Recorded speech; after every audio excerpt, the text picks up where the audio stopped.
ચાલો આપણે ભણી ગયા હતા એક કોષી હોય અને આદિ કોષ કેન્દ્રી કોષ ધરાવતો હોય તે કઈ સૃષ્ટિમાં આવતા હતા? બરોબર, મોનેરાની એટલી વસ્તુ ખબર છે બધાને. ચાલો, એક કોષી હોય અને આદિ કોષ કેન્દ્રી હોય તો એ મોનેરાની અંદર આવતું હતું. એક કોષી હોય સુકોષ કેન્દ્રી હોય તો કોણ આવતું હતું ભાઈ? તો કે સર પ્રોટિસ્ટા આવતું હતું. ફૂગમાં શું આવતું હતું? તો કે સર એ તો બહુકોષી હતા પ્લસ સુકોષ કેન્દ્રી હતા, પણ ફરક શું હતો કે સર એ પરપોષી હતા, એટલે કે વિષમપોષી હતા. પોતાનું કામ છે અરે પોતાનું ખોરાક છે પોતાની જાતે બનાવતા નહોતા. એટલી વસ્તુ ભણી ગયા આપણે. થોડોક છે દુખાવો સ્ટાર્ટ થશે એટલે હું ધીમે ધીમે બોલું છું. અવાજ તો આવે છે ને બરોબર? ઓકે ચાલો. તો ભાઈ વનસ્પતિ સૃષ્ટિ હોય, અક્ષર બતાય છે. ચાલો, વનસ્પતિ સૃષ્ટિ હોય તો એમાં કોણ કોણ આવે? તો કે સર એની અંદર સ્વયંપોષી આવે ને બીજું શું આવે? પ્રકાશ સંશ્લેષી. એટલે કે સ્વયંપોષી છે તો કોના દ્વારા? ભાઈ રસાયણ સંશ્લેષી આવતા નથી, પ્રકાશ સંશ્લેષી આવશે. ક્લિયર? આમાં કઈ યાદ રાખવાનું નથી. બીજું, વનસ્પતિના સૃષ્ટિના જે સભ્યો છે એ કેવા છે? તો કે ઉત્પાદક. હું કામ ઉત્પાદક? તો કે સર પ્રકાશ સંશ્લેષણની મદદથી પોતાનો ખોરાક જાતે બનાવે છે એટલે બહુકોષીય છે, પરંતુ થોડીક લીલ છે જે એક કોષીય છે, જેને આપણે પ્રોટિસ્ટાની અંદર મૂકી હતી. કોને યાદ છે? કયો તો.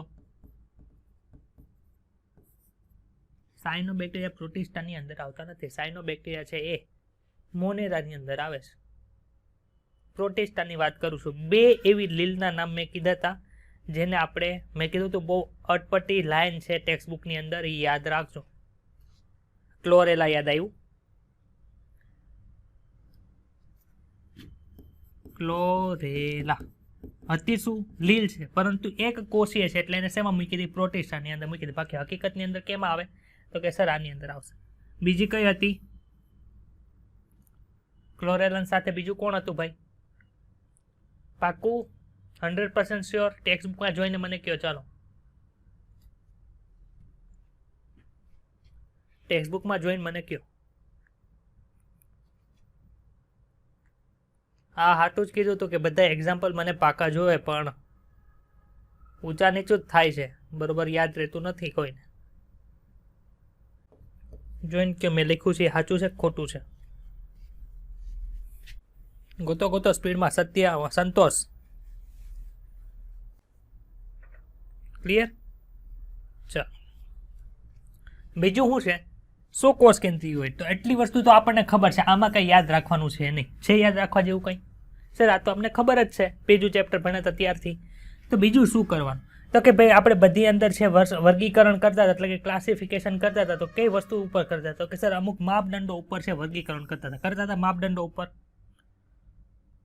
તો સર વનસ્પતિ સૃષ્ટિને કયા માપદંડ ઉપર છે આપણે વર્ગીકરણ કરશું? તો પેલું છે કે પેશીય આયોજન. પેશીય આયોજન એટલે શું? પેશી એટલે કોને ખબર છે?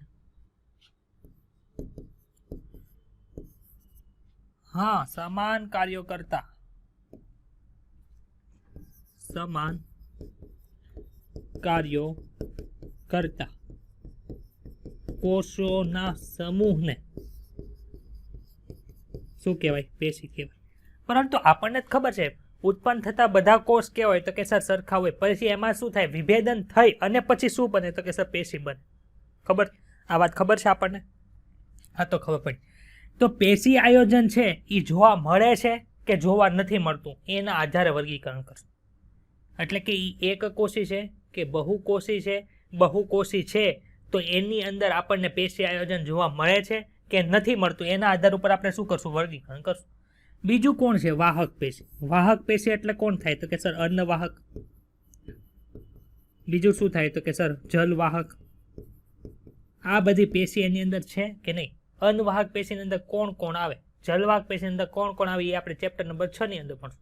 પરંતુ આપણે અહીં ખાલી યાદ રાખવાનું કે જલવાહક એની અંદર છે કે નથી, અન્નવાહક એની અંદર છે કે નહીં. જો હાજરી હોય તો એને કંઈક વસ્તુની અંદર મૂકશું, નહીં હોય તો એને બીજાની અંદર મૂકશું. ખબર પડી એટલી વસ્તુ? ચલો, ત્રીજી વસ્તુ કઈ છે ભાઈ? બીજની હાજરી. કે માનો કે કોઈ પણ વનસ્પતિ છે એની અંદર બીજ જોવા મળે છે કે નથી મળતા, તો એના આધારે આપણે વર્ગીકરણ કરશું. અને બીજ જોવા મળે છે તો એ બીજના ફરતે આવરણ છે કે નહીં, જેને બીજાવરણ કહેવાય, તેના આધાર ઉપર આપણે વર્ગીકરણ કરશું. તો કેટલા માપદંડ છે? જો તો પહેલું, બીજું, ત્રીજું અને ચોથા માપદંડ ઉપર આપણે વર્ગીકરણ કરશું. તો કયા માપદંડ, આ માપદંડ એટલે શું, એમાં કોઈને કઈ ડાઉટ છે હોય તો બોલો. ચાલો હવે આપણે ભણવાનું છે ક્લાસિફિકેશન ઓફ પ્લાન્ટ. પ્લાન્ટ એટલે શું થાય ભાઈ? પ્લાન્ટ એટલે શું થાય? વનસ્પતિ થાય. વનસ્પતિનું વર્ગીકરણ. ચાલો પેલો માપદંડ કયું હતું? જો તો અહીંયા શું લખ્યું છે? આ પેશીય રચના છે. તો ઈ પેશીય રચના ધરાવે છે કે નથી ધરાવતી, એના ઉપર બે ગ્રુપ પાડ્યા. નથી ધરાવતું એટલે મેં જો અહીં ચોકડી મારી, ચોકડી બતાણી બધાને. અને જો ધરાવતી હશે તો ત્યાં જો અહીં મેં રાઈટની નિશાની કરી છે, બતાવી છે. એટલે કે બે વસ્તુ છે કે પેશીય રચના ધરાવે છે અથવા તો નથી ધરાવતું. નથી ધરાવતું શું કામ ભાઈ પેશીય રચના નથી ધરાવતું? તો કે સર એની અંદર છે ને કોષોનો સમૂહ આવેલો છે. કોષોનો સમૂહ એટલે શું થાય? તો કે સર આ એક કોષ, આ બીજો, આ ત્રીજો, ચોથો, પાંચમો, છઠ્ઠો, સાતમો, આઠમો, નવમો, દસમો, આમ ઘણા બધા કોષ છે. પરંતુ આ કોષને આની સાથે કઈ લેવા દેવા ન હોય, આ કોષને આની સાથે કઈ લેવા દેવા ન હોય. તો આ સ્ટ્રક્ચર કેવું લાગે ખબર છે? માનો તમે એક થેલી હોય ને એમાં તમે મોટા મોટા કાંકરા નાખી દીધા. કાંકરા એટલે પથ્થર, ખબર પડે ને? કાંકરા એટલે શું કહેવાય?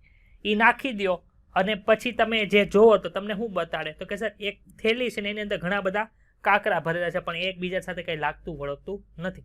તો એવી રચના હોય કે જેની અંદર કોષો ભેગા મળીને પેશીની રચના બનાવતા નથી. છે બહુકોષી સજીવ પરંતુ એની અંદર પેશી બનતી નથી.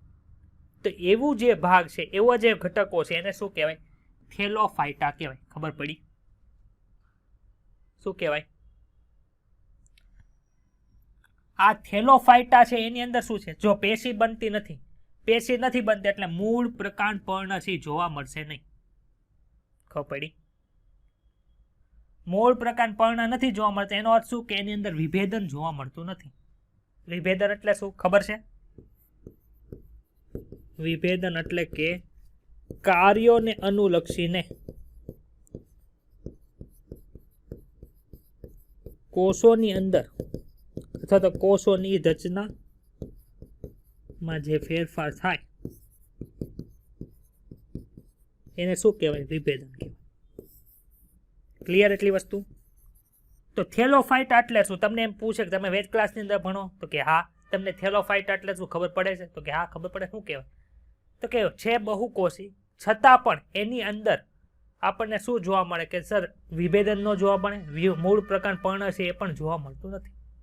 એવી જે રચના હોય એને શું કહેવાય? થેલોફાઇટા કહેવાય. તો થેલોફાઇટા ની અંદર આવે કોણ? તો કે લીલ છે એની અંદર. ક્લિયર? થેલોફાઇટા એટલે ચાલો હવે અહીંયા શું કીધું છે? તો કે પેશીય રચના છે. અહીંયા મેં રાઈટની નિશાની કરી એટલે કે પેશીય રચના છે જોવા મળે છે. તો કે જે સજીવ છે, જે વનસ્પતિના ઘટકો છે જેની અંદર આપણને સજીવની પેશીય રચના જોવા મળે છે એને શું કહેવાય? તો કે એને એમ્બ્રિયોફાઇટા કહેવાય. શું કહેવાય? એમ્બ્રિયોફાઇટા તરીકે ઓળખવામાં આવે છે. હવે એમ્બ્રિયોફાઇટા એટલે શું? તો કે સર એની અંદર પેશી રચના જોવા મળે.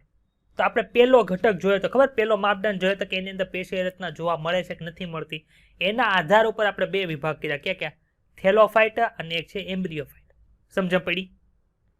ચાલો બીજો માપદંડ કયો હતો ભાઈ? બતાય છે વાહક પેશી. તો એની આધાર ઉપર અહીંયા ચોકડી મારી છે. ચોકડી મારી એટલે શું? એમાં વાહક પેશી છે નહીં. અહીંયા રાઈટ છે એટલે કે એની અંદર આપણને વાહક પેશી જોવા મળે. તો કે જે સજીવ છે કે એમાં આપણને પેશી રચના જોવા મળી પરંતુ વાહક પેશી છે જોવા મળતી નથી, એવી જે ઘટકો છે એને શું કહેવાય? બ્રાયોફાઇટા અથવા તો દ્વિઅંગી વનસ્પતિ કહેવાય.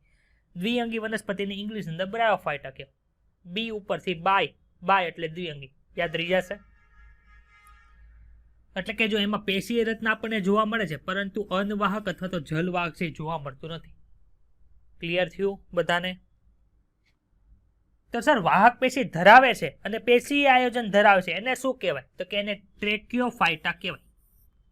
આ તમારા ટેક્સ્ટ બુકની અંદર નથી પરંતુ નીટ માટે ઉપયોગી છે એટલે આપણે કરવાનું. ટ્રેકિયોફાઇટા એટલે શું? તો કે પેશી આયોજન ધરાવે છે, વાહક પેશી ધરાવે. વાહક પેશી એટલે શું?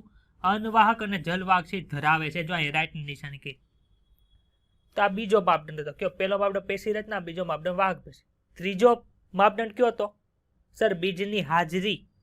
બીજ છે એ ધરાવતા નથી એટલે અહીંયા ચોકડી મારી, બીજ છે એ ધરાવે છે એટલે અહીંયા રાઈટની નિશાની.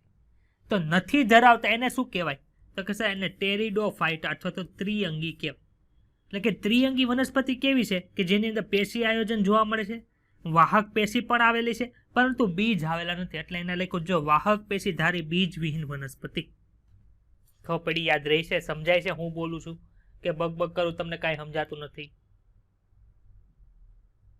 સંતોષ મૂંઝાણો નથી ને? યાદ રહી છે ને? સમજાય છે ને હું બોલું છું? ઓકે. કે વાહક પેશી એની અંદર છે પરંતુ એની અંદર બીજ ધરાવતા નથી એવી જે વનસ્પતિ હોય, તમને એવું પૂછે નીચેનામાંથી કયો એવો ઘટક છે અથવા તો કયા ગ્રુપના સભ્યો છે કે જેની અંદર વાહક પેશી તો આવેલી છે પરંતુ એની અંદર છે બીજ આવતા નથી. ઓપ્શન છે થેલોફાઇટા, દ્વિઅંગી, ત્રિઅંગી કે અનાવૃત બીજધારી. તો શું લખવાનું? ત્રિઅંગી વનસ્પતિ અથવા તો ત્રિઅંગી જગ્યાએ ટેરિડોફાઇટા લખવું હોય તો આવશે. અહીંયા ટેરિડોફાઇટા છે, અહીંયા ટ્રેક્યોફાઇટા છે, બે અલગ અલગ વસ્તુ છે. સમજણ પડી? ચાલો, હવે જે બીજ ધરાવતા હોય એને શું કહેવાય? તો કે એને સ્પર્મેટોફાઇટા કહેવાય. શું કહેવાય? સ્પર્મેટોફાઇટા. એટલે બીજની હાજરી અને ગેરહાજરી ઉપર આપણે વર્ગીકરણ કરી નાખ્યું. હવે સર હવે શું વર્ગીકરણ કરવાનું? તો કે જેની અંદર બીજ તો છે પરંતુ બીજની ઉપર આવરણ છે કે નહીં, એટલે કે બીજાવરણ છે કે નહીં. તો જેની ઉપર બીજાવરણ આવેલું નથી ત્યાં ચોકડી, જેની ઉપર આવેલું છે ત્યાં સાચાની નિશાની છે. તો કે જેની ઉપર બીજનું આવરણ આવેલું બીજ છે પરંતુ બીજની ઉપર આવરણ નથી એને અનાવૃત બીજધારી કહેવાય, જેને જિમ્નોસ્પર્મ તરીકે ઓળખવામાં આવે છે. અને જેના ઉપર બીજ છે અને બીજાવરણ પણ છે તો એને શું કહેવાય? આવૃત બીજધારી અથવા તો એન્જિયોસ્પર્મ તરીકે ઓળખવામાં આવે છે. ખબર પડી કે ડાઉટ છે? તો ચાર માપદંડને આધારે જે વર્ગીકરણ છે યાદ રાખો.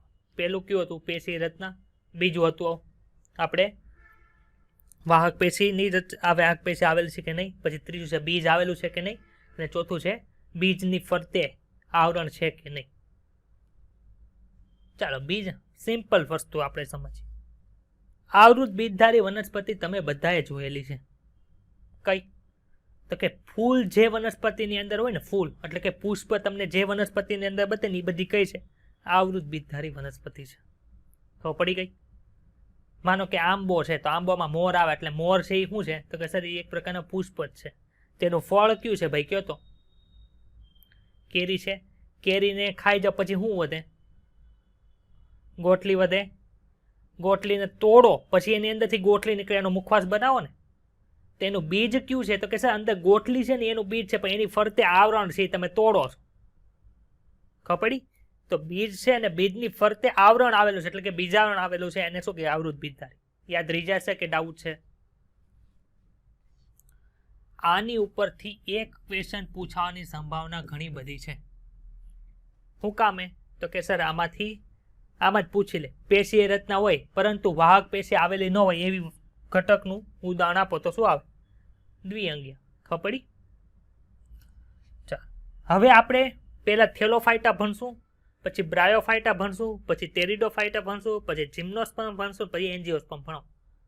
એટલે કે પહેલા આવશે લીલ, પછી દ્વિઅંગી, ત્રિઅંગી, અનાવૃત બીજધારી અને આવૃત બીજધારી. હવે તમે મને એમ કહો કે એવો પ્રશ્ન પૂછાય કે ટ્રેક્યોફાઇટામાં નીચેનામાંથી કોનો સમાવેશ થતો નથી? દ્વિઅંગી, ત્રિઅંગી, આવૃત બીજધારી અને અનાવૃત બીજધારી. તો શું આવશે આન્સર? મેં શું પૂછ્યું? સ્પર્મેટોફાઇટા કીધું છે કે ટ્રેક્યોફાઇટા કીધું છે? હા, દ્વિઅંગી છે એમાં સમાવેશ થાય નહીં. બરોબર? યાદ રહી જશે? સમજાણું આમાંથી કઈ રીતે ક્વેશ્ચન પૂછાય? ઓકે, ચાલો નેક્સ્ટ સ્લાઇડ જોઈએ. ચાલો વનસ્પતિના આપણે બે ભાગ પાડ્યા. ક્યાં ક્યાં પાડ્યા હતા? તો કે સર એક તો બીજ વિહીન છે અને એક છે બીજધારી. ભાઈ બીજધારી હતી એની અંદર કોનો સમાવેશ થતો હતો? તો કે સર અનાવૃત બીજધારી અને આવૃત બીજધારી બંને આવતા હતા કે નહોતા આવતા? કે જેની અંદર આપણને બીજ જોવા મળતું હતું. તો જો અહીં લખ્યા અનાવૃત બીજધારી અને આવૃત બીજધારી. ખબર પડી? બીજું કોણ હતું? તો કે સર બીજ વિહીન હતા. કેમાં બીજ નહોતા જોવા મળતા? તો કે લીલ, દ્વિઅંગી અને ત્રિઅંગી. ભાઈ બીજ છે એ બને ક્યારે? બીજ ક્યારે બને? તો કે સર બીજ છે એ લિંગી પ્રજનનની પછી બને છે. તો લિંગી પ્રજનન છે આમાંય થાય, લીલમાંય થાય, દ્વિઅંગીમાંય થાય, ત્રિઅંગીમાંય થાય, અનાવૃતમાંય થાય, આવૃતમાં થાય, બધામાં લિંગી પ્રજનન થશે. બધાની અંદર અલિંગી પ્રજનન પણ થશે. પરંતુ ફરક શું છે? તો કે આમાં બીજ વિહીન જે વનસ્પતિ છે એમાં લિંગી પ્રજનન માટે કોઈ પણ જાતના અંગ છે એ આવેલા હોતા નથી. લિંગી પ્રજનન માટે સ્પષ્ટ અંગો છે એ કેમાં નથી આવેલા હોતા? કે જેમાં બીજનું નિર્માણ નથી થતું. તો એવી વનસ્પતિને શું કહેવાય? તો કે એને ક્રિપ્ટોગેમસ કહેવાય. જો અહીં લખ્યું છે સ્પષ્ટ લિંગી અંગો છે આવેલા નથી, આથી બીજ વિહીન વનસ્પતિને ક્રિપ્ટોગેમસ કહેવાય. જ્યારે બીજધારી વનસ્પતિ છે એની અંદર શું જોવા મળે છે? તો કે સ્પષ્ટ લિંગી અંગો આપણને જોવા મળે છે, આથી એને ફનેરોગેમસ તરીકે ઓળખવામાં આવે છે. ભાઈ સર તમે તો હમણાં કીધું આવૃત બીજધારીની અંદર લિંગી અંગ તરીકે શું હશે? તો કે સર એની અંદર પુષ્પ હોય. કીધું તું કે નહોતું કીધું? પુષ્પ આપણને બધાને ખબર, નાના ધોરણની અંદર આપણે ભણી ગયા છે. પરંતુ સર અનાવૃત બીજધારી વનસ્પતિ છે એમાં લિંગી અંગ તરીકે શું આવેલું હોય? તો કે એની અંદર છે ને શંકુ આવેલા હોય. શંકુ આપણે ભણશું અનાવૃત બીજધારી જ્યારે ભણશું ને ત્યારે, એટલે કે કોણ છે એ આવેલા હશે. માદા કોણ અને નર કોણ. એની અંદર નર બીજાણુધાની હશે, ઓલા માદા બીજાણુધાની હશે. એની અંદર શું નિર્માણ થતું હશે? તો કે એની અંદર આપણે બીજાણુ છે એ ફલનથી પછી બીજ છે એનું નિર્માણ થતું હશે. ક્લિયર થાય છે એટલી વસ્તુ? તો ક્રિપ્ટોગેમસ અને ફનેરોગેમસની અંદર શું ફરક છે? ક્રિપ્ટોગેમસ એટલે શું? તો કે બીજ વિહીન વનસ્પતિની અંદર લિંગી અંગો આવેલા હોતા નથી, આથી આવી વનસ્પતિઓને ક્રિપ્ટોગેમસ કહેવાય. ફનેરોગેમસ વનસ્પતિ એટલે શું? કે જે વનસ્પતિની અંદર લિંગી પ્રજનન માટે સ્પષ્ટ અંગો આવેલા હોય એને ફનેરોગેમસ કહેવાય. ઓકે,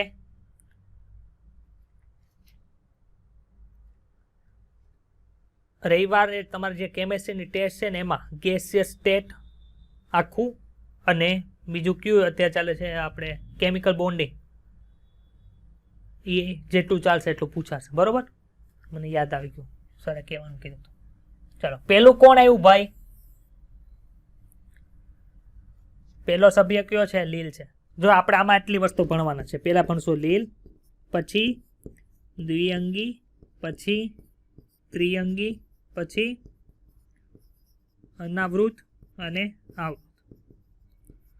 એમાં જ્યારે આપણે લીલ, દ્વિઅંગી અને ત્રિઅંગી ભણશું ને એમાં સ્પેસિફિક વસ્તુ ભણવાની છે. કઈ સ્પેસિફિક વસ્તુ ભણવાની છે? તો કે પહેલા જનરલ વસ્તુ વાત થાય. માનો કે તમે 11-12 સાયન્સ ભણતા હોય તો પહેલા તમારું જનરલ ઇન્ટ્રોડક્શન આપવામાં આવે કે આ લોકોને ફિઝિક્સ ભણવાનું હોય અને કેમેસ્ટ્રી ભણવાનું આવે, એનું બધી અંદર હું ભણવાની બંનેને લાગુ પડે. પછી સ્પેસિફિકેશન થઈ, એ ગ્રુપ વાળાને મેથ્સ ભણવાનું હશે, એમાં સંકલન વિકલન ને ઘણી બધી સંભાવના ને એવું બધું ભણવાનું આવશે. જ્યારે બાયોલોજીના સ્ટુડન્ટને રિપ્રોડક્શન ભણવાનું આવે, જીનેટિક્સ ભણવાનું આવે, જીનેટિક એન્જિનિયરિંગ ભણવાનું આવે, હ્યુમન ફિઝિયોલોજી આવે, પ્લાન્ટ ફિઝિયોલોજી આવે. પણ પહેલાં કોનું આવ્યું? તો કે સર જનરલ આવ્યું. 11-12માં બેને એ ગ્રુપ વાળાને અને બે ગ્રુપ વાળાને બંને ભણવાનું. પછી શું આવે? પછી સ્પેસિફિકેશન આવે. એમ પહેલા લીલ ભણશું તો પહેલા જનરલ કેરેક્ટર આવશે જે બધી લીલની અંદર જોવા મળે. પછી શું આવશે? સ્પેસિફિકેશન આવશે.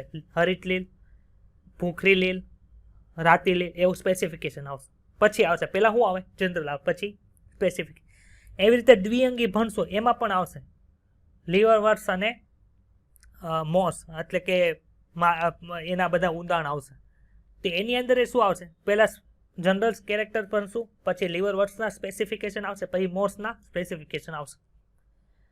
ત્રિઅંગી છે તેમાં શું આવે? સમ બીજાણુક ને વિષમ બીજાણુક એવું આવશે.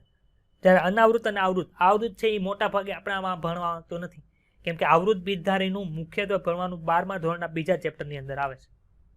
ખબર પડી? તો આપણે અત્યારે શું જોઈએ છે? કે જનરલ ફીચર્સ જોઈએ છે. આ બધા જે નીચે આવશે એ બધાને લાગુ પડે. હરિત લીલને લાગુ પડે, ભૂખરી લીલને, રાતી લીલને બધાને લાગુ પડશે. તો પ્રકાશ સંશ્લેષિત સજીવ છે એ એક કોષી હોઈ શકે અને બહુ કોષી હોઈ શકે. એક કોષી હોય તો કોણ હોય ભાઈ?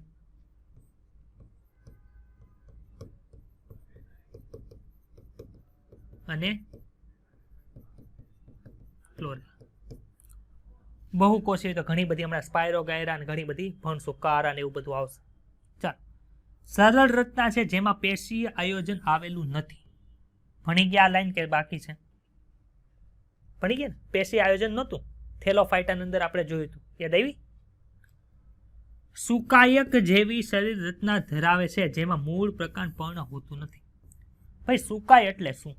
તો કે જેનો દેહ છે આમ પથરાયેલો હોય, માનો કે આમ છે, તમે ગમે ત્યાં મૂકો ને આમ પડી જાય, સીધું ટટ્ટાર ઊભું રહી શકે નહીં, એટલે કે પથરાયેલો દેહ જોવા મળે. આપણે ફૂગ જોઈ હતી, ફૂગ યાદ આવે છે? એની અંદર એક શબ્દ હતો કવકજાળ. કવકજાળ શેની બનેલી હતી? તો કે સર કવક તંતુની બનેલી. પણ આની અંદર શું જોવા મળે? તો કે સર આની અંદર આવું ઢળેલી રચના જોવા મળે, એટલે કે આખું આમ પથરાયેલું હોય. એને શું કહેવાય? સુકાયક અથવા તો થેલસ તરીકે ઓળખવામાં. એમાં મૂળ પ્રકાંડ પર્ણ છે જોવા મળતું નથી. ક્લિયર એટલી વસ્તુ? આમાં ડાઉટ છે કોઈને? ચાલો નેક્સ્ટ. કઈ જગ્યાએ છે જોવા મળે છે? ભાઈ લીલ છે, તમે લીલની વાત કરો છો, તમે લીલ કઈ જગ્યાએ જોવા મળશે? તો કે લીલ છે મોટા ભાગે છે જલીય હોય. શું કઈ ડાઉટ છે કોઈને? ઓકે, લીલ મોટા ભાગે જલીય હોય, ને જલીય છે તો કઈ જગ્યાએ? તો કે મુક્ત રીતે તરતી હોય. મુક્ત રીતે તરતું મેં સમજાવેલું છે. મુક્ત રીતે તરતું કોને કહેવાય? સર પાણી હોય એની સપાટી ઉપર અહીં કંઈક મૂકી દો, થર્મોકોલની ગોળી મૂકી દો, તેને મુક્ત રીતે તરતું કહેવાય. તો બાર લહેરની અંદર માનો કે કોઈક પથ્થરો નાખો તો અહીંયા વમળ ઉત્પન્ન થાય, તેની હારે ઉપર નીચે થાય, પોતાની રીતે છે કંઈ કરી શકે નહીં. ખબર પડી? એટલે એવી રીતે મોટા ભાગે જલીએ, મુક્ત રીતે તરતા, અથવા તો આને જ બીજું નામ આપ્યું છે બેનેથિક. બેનેથિક શબ્દ પાછો એક વખત તમે ભવિષ્યની અંદર 12મા ધોરણની અંદર ભણશો ત્યારે હું કહીશ તમને. કોષ રચના, ભાઈ વનસ્પતિ સૃષ્ટિ છે એટલે એ વનસ્પતિ કોષની બનેલું હોય, એમાં કોષ દિવાલ હોય, એની અંદર હરિતકણ આવેલો હોય. છે કઈ ડાઉટ? કાંઈ નથી સર, આ તો આ બધું ભણી ગયા છીએ અમે. શરીર રચના કેવી હોય? કે જેની અંદર વિભેદન થયેલું નથી, એટલે કે અવિભેદિત છે, અને સુકાયક જેવી રચના ધરાવે. સુકાય એટલે કે પથરાયેલી રચના હોય, પરંતુ અમુક લીલની અંદર તે વૃક્ષ જેવી રચના ધરાવે છે. વૃક્ષ જેવી રચના, વૃક્ષ છે એવી, વૃક્ષની જેવી રચના એટલે વૃક્ષની અંદર શું હોય? મૂળ હોય કે ન હોય? હોય ને સર. પ્રકાંડ હોય ને. પર્ણ હોય ને. પરંતુ આમાં વૃક્ષ જેવું છે, એટલે કે મૂળ પ્રકાંડ પર્ણ જેવી રચના ધરાવે છે. મૂળ પ્રકાંડ પર્ણ હોતા નથી. તો નીચેનો જે ભાગ છે એને શું કહેવાય? બેઝ કહેવાય. વચ્ચેનો જે સ્ટેમ એટલે કે પ્રકાંડ, અને લીફ, તો નીચેનું થડનો નીચેનો ભાગ છે એને શું કહેવાય? તો કે એને હોલ્ડ ફાસ્ટ કહેવાય. જો આ બ્લુ કલરથી હોલ્ડ ફાસ્ટ દર્શાવેલું છે, બતાવીશ તમને. એની ઉપરનો જે પ્રકાંડ જેવો ભાગ છે એને સ્ટાઇપ કહેવાય, અથવા તો સ્ટોક તરીકે ઓળખવામાં આવે. જો આ સ્ટાઇપ અથવા તો સ્ટોક રેડ કલરથી દર્શાવેલું છે મેં બતાડું. ત્રીજો ભાગ કયો છે? તો કે સર પર્ણ જેવો ભાગ છે, જેને ફ્રૂટ તરીકે અથવા તો પ્રપર્ણ તમારી ટેક્સ્ટ બુકની અંદર લખેલું હશે એને. તો આ રીતની રચના બતાય. ભાઈ આ વનસ્પતિ જેવી બતાય છે, પરંતુ વનસ્પતિ સૃષ્ટિનો ભાગ છે, પણ તેમાં મૂળ પ્રકાંડ પર્ણ હશે નહીં. તો આમાં જો જેવી શબ્દ છે એ ખૂબ ઇમ્પોર્ટન્ટ છે. તો તમને એવું પૂછી જાય કે લીલની અંદર અમુક શબ્દની અંદર મૂળ પ્રકાંડ પર્ણ જોવા મળે છે, વિધાન સાચું કે ખોટું? ઓકે, ક્લિયર બધાને? ગુડ.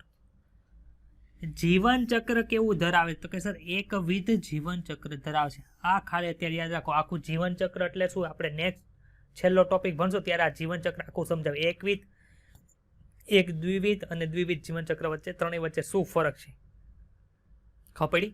આ ક્યારે ભણશું? લાસ્ટમાં. પ્રજનન કઈ રીતે કરે? તો અમુક છે વાનસ્પતિક પ્રજનન કરે, અમુક અલિંગી પ્રજનન કરે, અને અમુક છે લિંગી પ્રજનન કરે. વાનસ્પતિક પ્રજનન એટલે શું?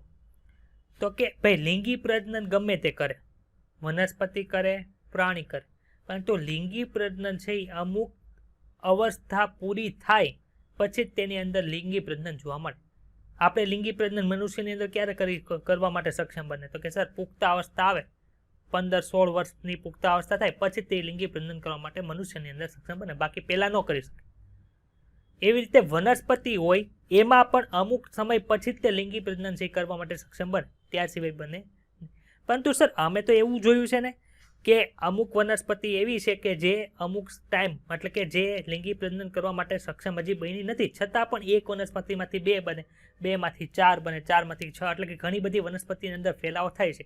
એ કોના દ્વારા થાય? તો કે એને વાનસ્પતિક પ્રજનન દ્વારા થાય.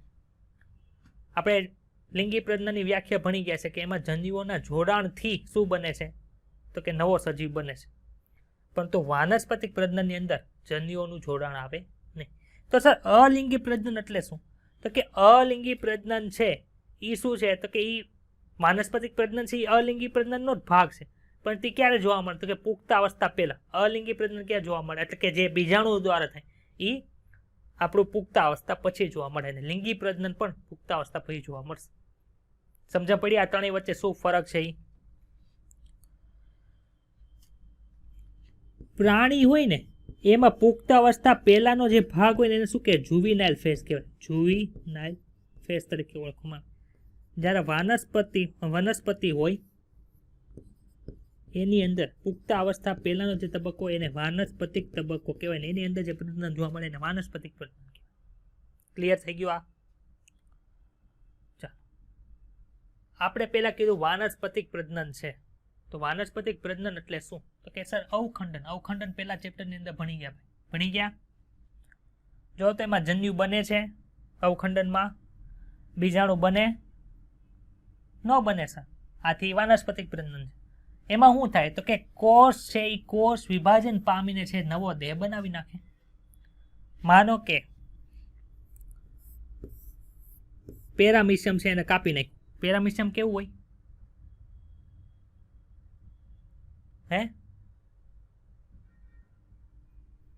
એક કોષી છે ને, સુકોષ કેન્દ્રી. તેને કાપી નાખો, જે ભાગ જોશે એ પોતાની રીતે બનાવી નાખશે. પ્લેનેરિયા છે, કૃમિ છે, પ્રાણી સૃષ્ટિની અંદર ભણશું, એ બહુકોષી છે.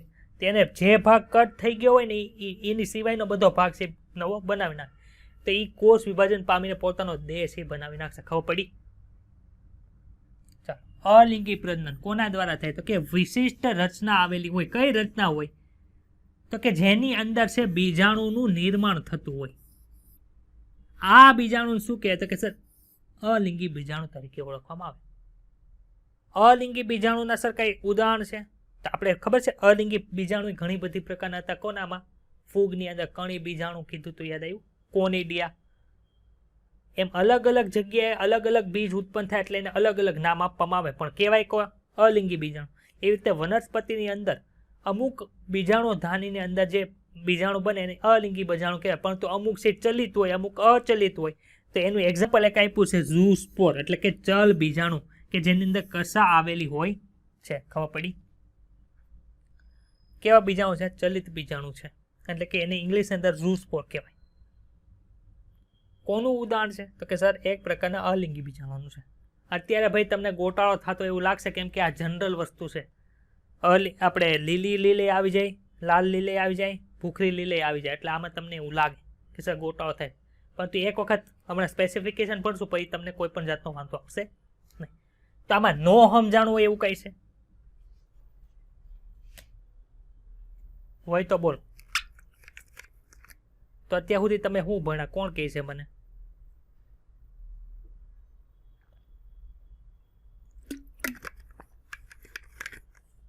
જો આવું વિચારતા રહેશો ને તો તમને ખબર પડશે કે હું ભણી, તો હું ભણ્યો. શું ભણ્યા કયો મને? ચાલો હાલો, શરૂઆત ક્યાંથી કરી હતી બોલો તો? માપદંડ ભણ્યા, પછી એના આધાર ઉપર વર્ગીકરણ ભણ્યા, એમાંથી લીલની શરૂઆત કરી. લીલમાં જનરલ વસ્તુ ભણ્યા. જનરલ વસ્તુની અંદર શું ભણ્યા? તેમાં કયા કોષ આવેલા હોય, એનું પરિસ્થિતિકીય વિદ્યા કે ઇકોલોજીની અંદર ઉત્પાદક તરીકે ઓળખવામાં આવે છે એ જોયું. પછી કઈ જગ્યાએ રહે છે એ જોયું, એની અંદર શું આવેલું હોય એ જોયું, એ પ્રજનન કઈ રીતે કરે એટલું ભણ્યા. હું આમાં અઘરું છે કયો ને મને? છે અઘરું કઈ? ચાલો હવે કોણ આવ્યું ભાઈ? આની માટે જવાબદાર વસ્તુ શું છે કે નહીં? જન્યુ એટલે કે એક કોણ હશે? પિતૃજન્યુ એક હશે, માતૃજન્યુ એટલે કે બે જન્યુ જોવા મળે આપણને.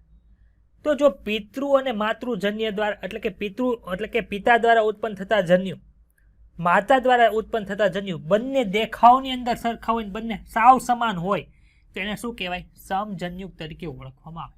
ખબર પડી? વિષમજન્યુ એટલે શું?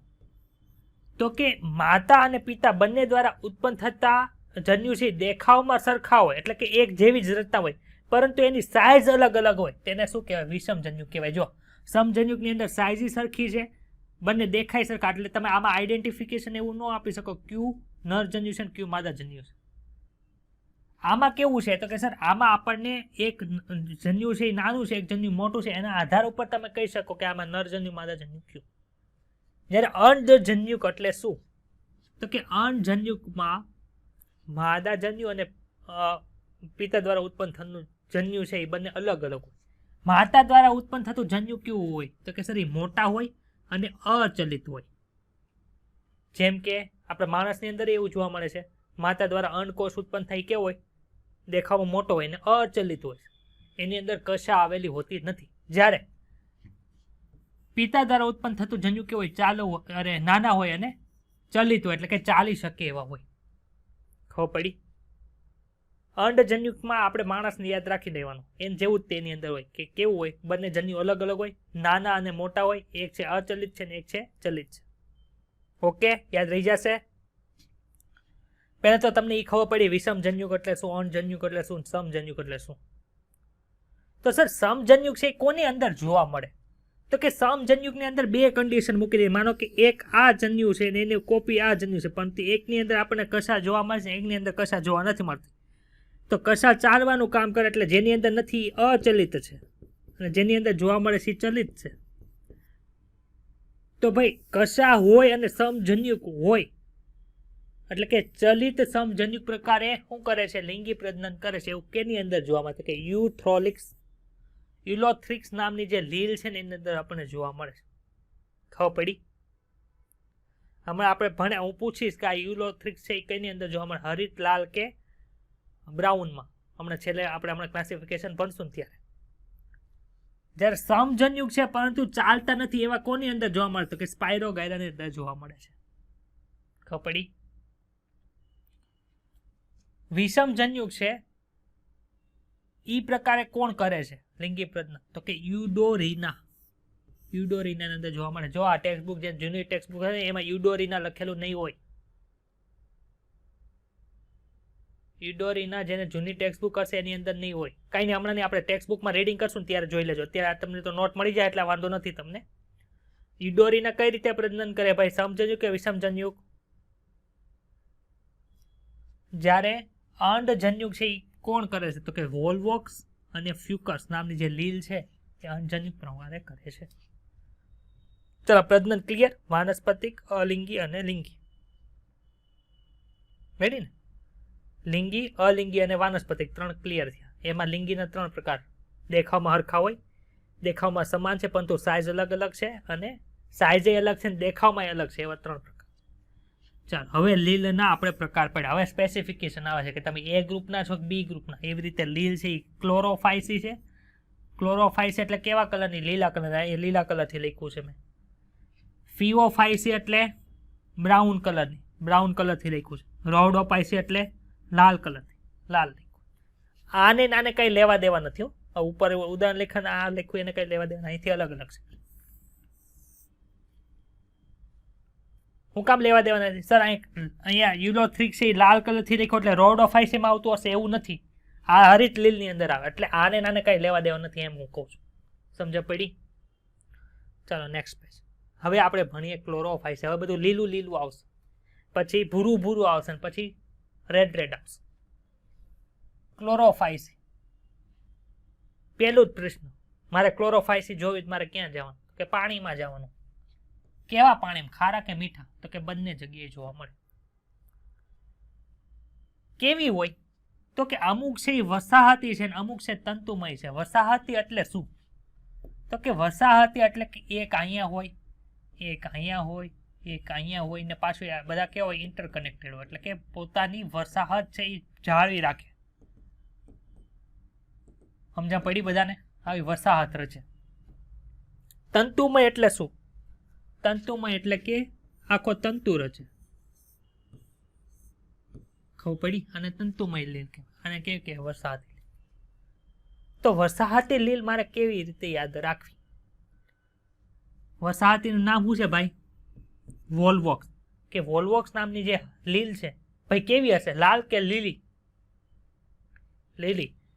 અહીંયા જો એનું આકૃતિ હશે ને એમાં વી શેપ બનતો હશે. જો આ આકૃતિ આપણે હમણાં ભણાવીશું તમને. જો આ કોની આકૃતિ છે ભાઈ? તો કે સર આ છે ને વોલ્વોક્સની આકૃતિ છે. બતાય છે વોલ્વોક્સ. કેવી રીતે યાદ રાખશું? તો કે સર આ એક વસાહત છે, આ બીજી વસાહત છે, આ ત્રીજી વસાહત છે. વી આકારનો શેપ દોરે છે એટલે આ વી આકારની હશે. તો કે વોલ્વોક્સ હશે. યાદ રહી જાય બધાને? ચાલો જાતન્ય વૈયાઓ સર ક્યાં હતા? આપણે તો ક્લોરોફાઇસની અંદર હતા. ચાલો તંતુમય લીલના ઉદાહરણ ક્યાં ક્યાં છે? તો કે તંતુમયની અંદર એક છે યુલોથ્રિક્સ ને એક છે સ્પાયરોગાયરા. યાદ રાખજો. એટલે કે તમે યુલોથ્રિક્સ જો તમને કેવી બતાય? આવી બતાય. સ્પાયરોગાયરા જો તો માઇક્રોસ્કોપમાં તમને આવી બતાય. જ્યારે વોલ્વોક્સ જો ત્યારે હમણાં આકૃતિ બતાવી તેવી. વનસ્પતિ છે એટલે કે વનસ્પતિ કોષ આવે. વનસ્પતિ કોષ હોય તો શું હોય? કોષ દિવાલ હોય કે ન હોય? કોષ દિવાલ છે એ શેની બનેલી હોય? તો ચાલો બીજો ટોપિક છે કોષ રચના અને શરીર રચના. એટલે કે એની કોષ કેવા હોય ને એને શરીર કેવું બને? તો કે ભાઈ એની અંદર બે કોષ દિવાલ જોવા મળે છે. એક બહાર આવેલી, એક અંદર આવે. બહાર એટલે શું થાય? આઉટર થાય કે ન થાય? એટલે જો અહીં લખ્યું છે આઉટર ને અંદર હોય એને ઇનર કહેવાય. તો બહારની જે સેલ વોલ છે એટલે કે કોષ દિવાલ છે શેની બનેલી છે? તો કે પેક્ટોઝની બનેલી છે. જ્યારે અંદરની સેલ દિવાલ છે એટલે કે સેલ વોલ છે કેની બનેલી છે? કોષ દિવાલ તો કે સેલ્યુલોઝની હોય. કઈ રીતે યાદ રાખવું બહારનું અંદરનું? તો કે સર નોર્મલી આપણે શું ભણ્યા? કોષ દિવાલ શેની બનેલી હોય? નોર્મલ સેલ્યુલોઝ એટલે અંદરની છે સેલ્યુલોઝની બનેલી છે. કોષની ફરતે આવેલી અંદરની. બહાર છે એ વધારાનું છે. કોણ છે? પેક્ટોઝ. યાદ રહી જાય. રહી જાય. બીજું શું હોય ભાઈ? હરિતકણ હોય કે ન હોય? તો હરિતકણના આકાર છે તમારા ટેક્સ્ટ બુકની અંદર આવ્યા છે, આપણે હમણાં ભણશું. પણ મેઇન શું રાખવાનું છે કે હરિતકણની અંદર રંજક દ્રવ્ય કયું હોય? તો કે ભાઈ આપણે ભણી ગયા ક્લોરોફિલ હોય. પણ ક્લોરોફિલ એ ઘણી બધી પ્રકારના હોય. A B C D. તો ક્લોરોફિલ એ છે ને, ક્લોરોફિલ એ બધાની અંદર છે. હરિત હોય કે રાતી હોય કે ભૂખરી હોય. પરંતુ આ બી છે એ મેઇન યાદ રાખવાનું છે કે આની અંદર આપણને ક્લોરોફિલ બી જોવા મળે છે. કોની અંદર ક્લોરોફિલ બી જોવા મળે છે? તો કે સર પેલી લીલ એટલે કે હરિત લીલની અંદર આપણને ક્લોરોફિલ બી જોવા મળે છે. ઓકે, યાદ રહી જાય. ચલો આંખો બંધ કરો બધા. હું ભણ્યા? તો કે સર હરિત લીલ ભણ્યા. હરિત લીલ જોઈ ક્યાં જોવાનું? પાણીમાં. કેવા પાણીમાં? તો કે મીઠા અને ખારા બંને. હવે આ લીલને હું માઇક્રોસ્કોપની અંદર જો કેવું જોવા મળે? તો કે સર બે પ્રકારનું જોવા મળે. કેવું બે પ્રકારનું? તો કે સર એક હતી વસાહતી, એક છે તંતુ. વસાહતી કઈ હતી? તો કે સર વોલ્વોક્સ હતી, વી આકાર ઉપરથી અમને યાદ આવી ગયું. બીજી હતી કઈ હતી? કે સર સ્પાયરોગાયરા હતી ને યુલોથ્રિક્સ હતું. વનસ્પતિનો કોષ છે એટલે કોષ દિવાલ જોવા મળશે અંદરની અને બહારની. અંદરની કોષ દિવાલ સામાન્ય રીતે સેલ્યુલોઝની હોય એટલે અંદરની દિવાલ છે સેલ્યુલોઝની બનેલી છે. બહારની છે શેની બનેલી છે? પેક્ટોઝની બનેલી. વનસ્પતિ કોષ એટલે એની અંદર હરિતકણ હોય. હરિતકણ છે તો એના આકાર છે હમણાં ભણવાનું બાકી છે. જ્યારે એની અંદર હરિત દ્રવ્ય કયું છે? તો ક્લોરોફિલ એ અને બી આવેલું છે. યાદ રહી જાય. પિનર કેમ આંખ ખોલીને બેઠી જ ભાઈ? નહીં, મેં જોઈ ત્યાં આંખ ખોલી હતી તે. ચાલો હવે આપણે એવું ભણ્યા આ કસા છે ને ખાસ યાદ રાખવાની છે. કસાની અંદર બધા ભૂલ ખાય છે ઘણા બધા. ચાલો પેલી કસા છે. કસા એટલે શું ભાઈ? કસા કેની અંદર હોય ભાઈ? તો કે જે ચલિત બેક્ટેરિયા હોય એટલે ચલિત વસ્તુ હોય એની અંદર હોય કસા. શુક્રકોષથી ચલિત છે તેની અંદર કસા છે. અંડકોષથી ચલિત નથી એટલે એની અંદર નથી. તો કે આ લોકો એટલે કેની વાત થાય છે અત્યારે? હરિત લીલની વાત થાય છે. તો એ હરિત લીલના સભ્યો છે એ કસા ધરાવે છે. કેટલી કસા હોય? તો કોકની અંદર 2 હોય, કોકની અંદર 3 હોય, કોકની અંદર 4, 5, 6, 7, 8. 2 to 8 લખ્યું છે એટલે 2 હોય, 3 હોય, 4 હોય, 5 હોય, 6 હોય, 7 હોય, 8 એટલે કસા જે ધરાવી શકે છે. કસા તો ધરાવે છે. કઈ જગ્યાએ હોય? તો કે ટોચ ઉપર ગોઠવાયેલી હોય. અહીંયા આપણે એક લીલનું ઉદાહરણ આપ્યું છે. જો એમાં કેટલી કસા છે? જો તો ભાઈ 2 કસા છે. 2 ની લંબાઈ કેવી છે? જો તો જેટલી ડાબી બાજુની છે એટલી જ તે જમણી બાજુની છે. તો આવી 3 હોય કે 4 હોય કે 5 હોય, 6 હોય, 7 હોય કે 8 હોય, બધાની લંબાઈ કેવી હશે? સરખી. બીજું શું? ટોચ ઉપર ગોઠવાયેલી છે. જો ટોચ ઉપર છે, એક જ જગ્યાએ ગોઠવાયેલી છે, અલગ અલગ જગ્યાએ ગોઠવાયેલી નથી. કે 2 હોય કે 3 હોય કે 8 હોય, બધી ઈ જગ્યાએથી જ નીકળશે. આવી આવી આવી આવી આવી એ રીતે નીકળે. બધાની લંબાઈ કેવી આપણને જોવા મળશે? તો કે સર સમાન રીતે જોવા મળશે. ડાઉટ છે કોઈને કઈ આમાં? હોય તો બોલો. ચાલો હવે શું ભણવાનું છે? તો કે સર પ્રજનન કઈ રીતે કરી ભણાવો. તો આપણે 3 પ્રકારના પ્રજનન ભણ્યા હતા, યાદ આવ્યા? ક્યાં ક્યાં હતા? તો પહેલા આપણે ભણીએ વાનસ્પતિક પ્રજનન કઈ રીતે કરે. તો ભાઈ વાનસ્પતિક પ્રજનન આપણે જે જોયો તે એ જ જોયા હતા કે કઈ રીતે કરે. તો કે સર અવખંડન દ્વારા કરશે. બરોબર છે? અવખંડન દ્વારા કરે. તો એવી કઈ લીલ છે જે અવખંડન દ્વારા છે એ વાનસ્પતિક પ્રજનન કરે છે? તો કે સર સ્પાયરોગાયરા આવું કરે છે. કોણ કરે છે? સ્પાયરોગાયરા. તમને એવું યાદ રાખવાનું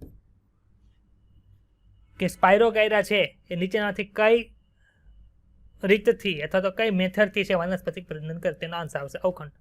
અથવા તમને એવું પૂછે નીચેનાથી કઈ વનસ્પતિ અવખંડનની રીતે વાનસ્પતિક પ્રજનન કરે, તો પણ સ્પાયરોગાયરા. Okay, clear? ચલો બીજું કયું પ્રજનન આવે ભાઈ? અલિંગી પ્રજનન. તો અલિંગી પ્રજનન જે હોય તો એની અંદર શું હોય કહો તો મને. આપણે એક એક્ઝામ્પલ ભણ્યા હતા કે સર બીજાણુ દ્વારા થાય. તો ભાઈ કેવા પ્રકારના બીજાણુ છે? તો કે સર એમાં આવશે ચલ બીજાણુ. આપણે એક્ઝામ્પલ જોયું હતું, યાદ આવ્યું? ચલ બીજાણુ. તો ચલ બીજાણુથી અલિંગી પ્રજનન કરતા હોય એની એક એક્ઝામ્પલ આપો. તો શું આપશું? તો કે સર જેની અંદર જોવા મળે એ જ આપવાનું હોય, બીજું થોડું આપવાનું હોય. તો કે એમાં આવશે ક્લેમિડોમોનાસ.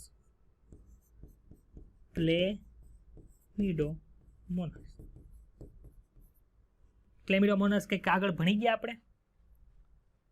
ક્યાં ભણ્યા હતા? કઈ જગ્યાએ ભણ્યા હતા? એ કયો.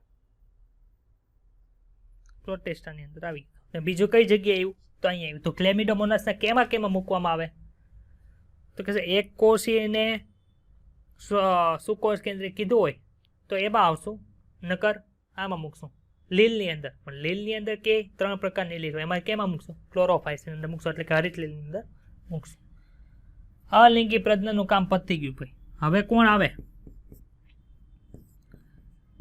લિંગીમાં આપણે 3 ભાગ ભણ્યા. ક્યાં ક્યાં હતા? સમ, વિષમ અને અણજન્યુક. ચાલો સમજન્યુક, વિષમજન્યુક અને અણજન્યુક કેની અંદર જોવા મળે? તો આપણે વિષમ જે જન્યુક હતું એમાં એક હમણાં ભણ્યા હતા, યાદ આવ્યું? મેં કીધું તો આ તમારા ટેક્સ્ટ બુકની અંદર નથી. ઇડોરીના. એટલે જે ન્યા હતું એ જ નહીં, આપણે શું કરી નાખ્યું? કોપી પેસ્ટ કરી નાખ્યું. એટલે તમારે કઈ વિશેષ યાદ રાખવાનું થાય નહીં. આઇસોગેમર્સમાં આપણે એક ભણ્યા હતા, યાદ આવે છે? મેં લખાયું હતું આઇસોગેમર્સ એટલે કે સમજન્યુક. સમજન્યુકની અંદર કોણ હતું? તો કે સર સમજન્યુકની અંદર હતું ચલિત અને અચલિત. એમાંથી એક આપણે આવશે યુલોથ્રિક્સ અને એક આવશે સ્પાયરોગાયરા. જ્યાં હોય ને સ્પાયરોગાયરા શું આવે? ભાઈ આવી શકે ને, હું કામ? ઓલું હતું વનસ્પતિક પ્રજનન હતું, એમાં આવ્યું હતું સ્પાયરોગાયરા. વનસ્પતિક પ્રજનન ક્યારે જોવા મળે? જ્યારે લિંગી પ્રજનન ન થતું હોય ત્યારે વાનસ્પતિક પ્રજનન જોવા આવે. તો ત્યારે એ અવખંડનથી સ્પાયરોગાયરા કરી શકે કે ન કરી શકે? કયો મને.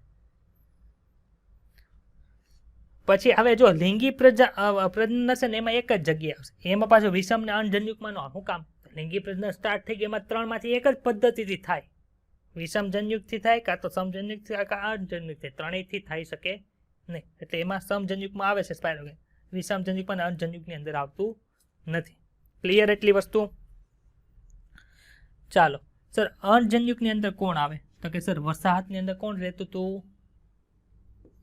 એ અહીંયા આવશે વોલ્વોક્સ. ક્લિયર? આ પ્રજનનનું છે ને તમારા ટેક્સ્ટ બુકની અંદર બહુ ગીચળો એક પેરેગ્રાફની અંદર આવી છે. એમાં તમને બહુ ગીચળો થવાની સંભાવના છે, પણ તો આ રીતે યાદ રાખશો એટલે વાંધો આવશે નહીં. કઈ રીતે યાદ રાખવાનું? જો તો બધા પહેલા તો કોની વાત કરી? તો કે સર હરિત લીલ છે. હરિત લીલની અંદર પ્રજનન આવે, પ્રજનનની અંદર વાનસ્પતિક પ્રજનન આવે. તો વાનસ્પતિકની અંદર પેલા કોને લીધું? તો કે સર અવખંડન. સ્પાયરોગાયરા. અલિંગી તો કે સર ચલ બીજાણુ, એમાં ક્લેમિડોમોનાસ. લિંગી પ્રજનન, સમ બીજાણુ, વિષમ બીજાણુ અને અંજની. યાદ રહી જશે. હવે તમે જેટલું મેં ભણાવ્યું છે ને અહીંથી રીલી કરો, મને થોડુંક કાર આવશે હમણાં. જો તમારે ટેક્સ્ટ બુકની અંદર આપ્યું હોય ને એટલા એક્ઝામ્પલ કરવા, વધારે ન કરવા. હા પણ હું કહું છું એ સાંભળ ને, વાનસ્પતિક પ્રજનનના જે એક્ઝામ્પલ હોય, પછી આપણે અલિંગીના હોય, લિંગીના હોય એટલા કરવા, એની અંદર આપ્યા હોય એટલા કરવાના, બાકી બીજા નહીં કરવા. કારા આપ્યું છે એક્ઝામ્પલની અંદર, પછી કેની અંદર છે કે હરિત લીલ છે કે કેની છે એ સમજ પડી. હવે લીલ છે ને, લીલ એમાં અહીંથી શરૂઆત કરો, પછી આ બાકી છે, આ તમારે ભણવાનું બાકી છે એટલે એ નહીં રીડ કરતા. અને ક્લોરોફાઇસ છે એ રીડ કરો. જો આમાં નીચેની બાજુએ છે ને તમને બીજો પેરેગ્રાફ છે, એમાં જો એમાં ખાલી લખ્યું છે સમજન્યુક, વિષમજન્યુક અથવા અનજન્યુક હોઈ શકે, પણ એના એક્ઝામ્પલ નથી આપ્યા બરોબર અહીંયા. પણ એના એક્ઝામ્પલ તમારા આની પહેલાનો જે જનરલ પેરેગ્રાફ છે ને એની અંદર આવી ગયા છે. જો આની પહેલાનો પેરેગ્રાફ જુઓ તમે, કંઈ નહીં હમણાં ભણાવી જ દઉં છું એટલે કંઈ ટેન્શન નહીં.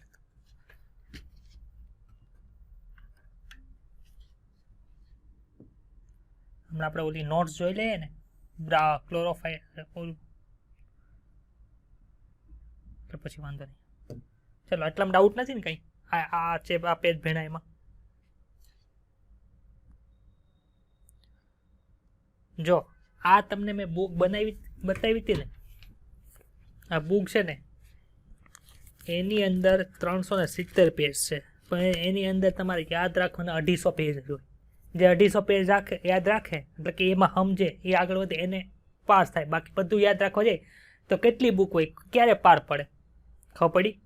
એવી રીતે તમારે જે વસ્તુ કરવાની છે એ અમે તમને એની ઉપર ભાર આપે, ફિઝિક્સમાં, કેમેસ્ટ્રીમાં, બાયોમાં એ કરો ને તો તમારે આગળ. તમારો ગોલ શું છે એ મને કહો તો કે સર અમારો ગોલ છે સારા માર્ક લાવીને નીટમાં પાસે, MBBSમાં જે તમારે જે ફિલ્ડની અંદર જવું હોય એમાં. પણ તે ક્યારે થાય? નીટમાં માર્ક્સ આવશે ત્યાં. નીટમાં માર્ક ક્યારે આવશે? આમાં અમે કહીએ એમ કરશું તો. ખબર પડી? કારાનું એક્ઝામ્પલ તું કહે છે ને, પણ એ કારા કઈ રીતે પ્રજનન કરી ક્યાંય આપ્યું નહીં. કારા ખાલી છે ને છેલ્લા પેરેગ્રાફની અંદર કીધું છે કારા છે આનું એક્ઝામ્પલ છે, બીજું ક્યાંય કારાનું વર્ણન નહીં. કારાની આકૃતિ તે અત્યારે કાઢી નાખી છે. જૂની ટેક્સ્ટ બુક હતી ને એમાં કારાની આકૃતિ છે ને એ ઉપરની સાઈડ હતી. હમણાં કેસ જો હિરલની ટેક્સ્ટ બુક હશે ને એમાં છે ને કારાની આકૃતિ હશે. જે નવી ટેક્સ્ટ બુક હશે એના કારા નહીં હોય, એને યુલોથ્રિક્સ હશે. તારે આપી છે અસુરભી, તારે છે સંતોષ જોતો, તારે કઈ છે યુલોથ્રિક્સ છે જમણી બાજુ વોલવોક્સની બાજુમાં. ખાલી કારા નામ પૂરતું જ છે. ચાલો સર, ખોરાક સંગ્રહ કઈ રીતે થાય? ખોરાક સંગ્રહ એટલે શું ભાઈ? ખોરાક બનાવીને સ્ટોર તો કરવો પડે. આપણે કઈ રીતે સ્ટોર કરીએ સર? ગ્લાયકોજન રૂપે કરીએ છીએ. આ લોકો કઈ રીતે કરે તો કે આ જે કરે એને પાયરીનોઇડ્સ કહેવાય. એને ગુજરાતીની અંદર પ્રભુજકો આપ્યું છે પણ આપણે પાયરીનોઇડ્સ યાદ રાખજો. હવે આ પાયરીનોઇડ છે કોના દ્વારા બન્યું હોય તો કે સર ક્લોરોપ્લાસ્ટ દ્વારા બન્યું હોય. હરિતકણ અંદર આવેલા હોય. સમજણ પડી? ખોરાક ન્યા બને ને હરિતકણની અંદર, ન્યા પડ્યા. તો આ પાયરીનોઇડ છે એને તમે અંદર શું જોવા મળે તો કે એની અંદર આપણને સ્ટાર્ચ જોવા મળે, સાથે સાથે પ્રોટીન જોવા મળે. ઘણી વખત ઓઇલ ડ્રોપલેટ્સ પણ જોવા મળે છે. ઘણી વખત, હંમેશા હોય એવું નહીં. હંમેશા કોણ હોય તો કે સ્ટાર્ચ એટલે કે કાર્બોદિત અને પ્રોટીન છે આપણને જોવા મળે. ક્યારેક ક્યારેક ઓઇલ ડ્રોપલેટ્સ જોવા મળે. ક્લિયર એટલી વાત કે ડાઉટ છે? સર આને એક્ઝામ્પલ ક્યાં ક્યાં છે તો કે સર પહેલા ક્લેમિડોમોનાસ આવ્યું હતું, એક કોષી હતું એ. બીજું છે વોલવોક્સ. વોલવોક્સની બાજુની આકૃતિ છે યુલોથ્રિક્સ છે. ક્લોરેલા આવ્યું હતું, એક કોષી, યાદ આવે છે? સ્પાયરોગૈરા વાનસ્પતિક પ્રજનનની અંદર હતું, સમજન્યુક પ્રકારે લિંગી પ્રજનન કરતું હતું. યુડોરીના વિષમજન્યુક પ્રકારે કોણ કરતું હતું? લિંગી પ્રજનન. ને છેલ્લે છે કાર. ક્લિયર? આ આકૃતિ પછી તમારી ડાયાગ્રામ બુકની અંદર આપી છે, પરંતુ એનો ક્યાં ઉપયોગ આવશે પહેલી ટેક્સ્ટ બુકની લાઈન છે ને ત્યારે આવશે. સર આ બધા યાદ કઈ રીતે યાદ રાખવા તો કે જો જેને સામાન્ય રીતે એટલે યાદ રહી જાય એને કઈ બીજી વસ્તુ યાદ રાખવાની જરૂર નથી, પરંતુ જેને ન્યુમોનિક એટલે કે એક ચાવી જોતી હોય કે યાદ રાખવાની, તો કઈ છે? તો કે એને એ યાદ રાખવાનું કે green colour is very useful. એની અંદર યુઝફુલ છે ઇન ક્રિએટિંગ સ્પેશિયલ એનર્જી કારા. એવી ચાવી છે આ. એના ઉપરથી કઈ રીતે યાદ રહી? તો કે જો ગ્રીન કલર એટલે શું થઈ ગયું? હરિત લીલ થઈ. એમાંથી સી ઉપરથી ક્લેમિડોમોનાસ, વેરી ઉપરથી એટલે કે વી ઉપરથી વોલ્વોક્સ, યુઝફુલમાં યુ ઉપરથી છે યુલોથ્રિક્સ, સી એટલે ક્લોરેલા, એસ ઉપરથી સ્પાયરોગાયરા, એનર્જેટિક ઉપરથી યુડોરિના અને છેલ્લે કારા છે એની ઉપરથી કારા. યાદ રહી જાય કે ના? યાદ ન રહી? ખબર પડી? જો અત્યારે છે ને આપણે કેટલી બધી સંખ્યા છે એમાંથી ખાલી 3 જણા ભણે છે, પણ લાઈવ ભણવાનો ફાયદો શું કે તમારે જે કાંઈ ડાઉટ હોય તમે ઇન્સ્ટન્ટ પૂછી શકો. આની પાછળ રેકોર્ડિંગ થાય ને તેમાં વચ્ચેની સ્પેસ હોય બધું ડિલીટ થતું જાય, એક્સ્ટ્રા સજેશન તમને આપ્યા હોય ડિલીટ થઈ જાય, પછી વિડીયો રેકોર્ડિંગ થઈને ઉપર મુકાય. તો લાઈવ લેક્ચર ક્યારે મિસ કરવા નહીં. તમે પૈસા ભર્યા હે ને રેકોર્ડિંગ જોવાના ભર્યા કે લાઈવ ભણવાના ભર્યા?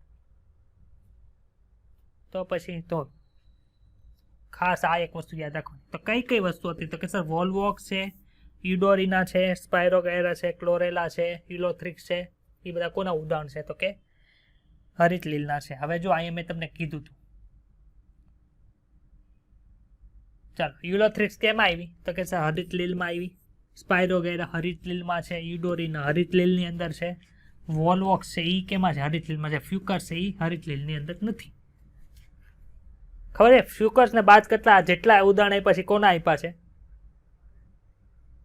હરિત લીલના છે.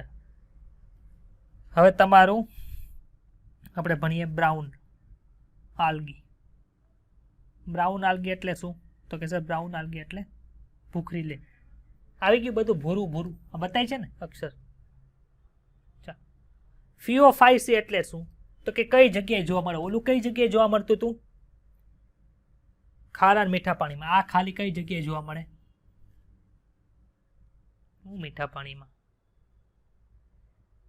સુરભી બેનો હુવે છે અત્યારે, હુઈ ગયા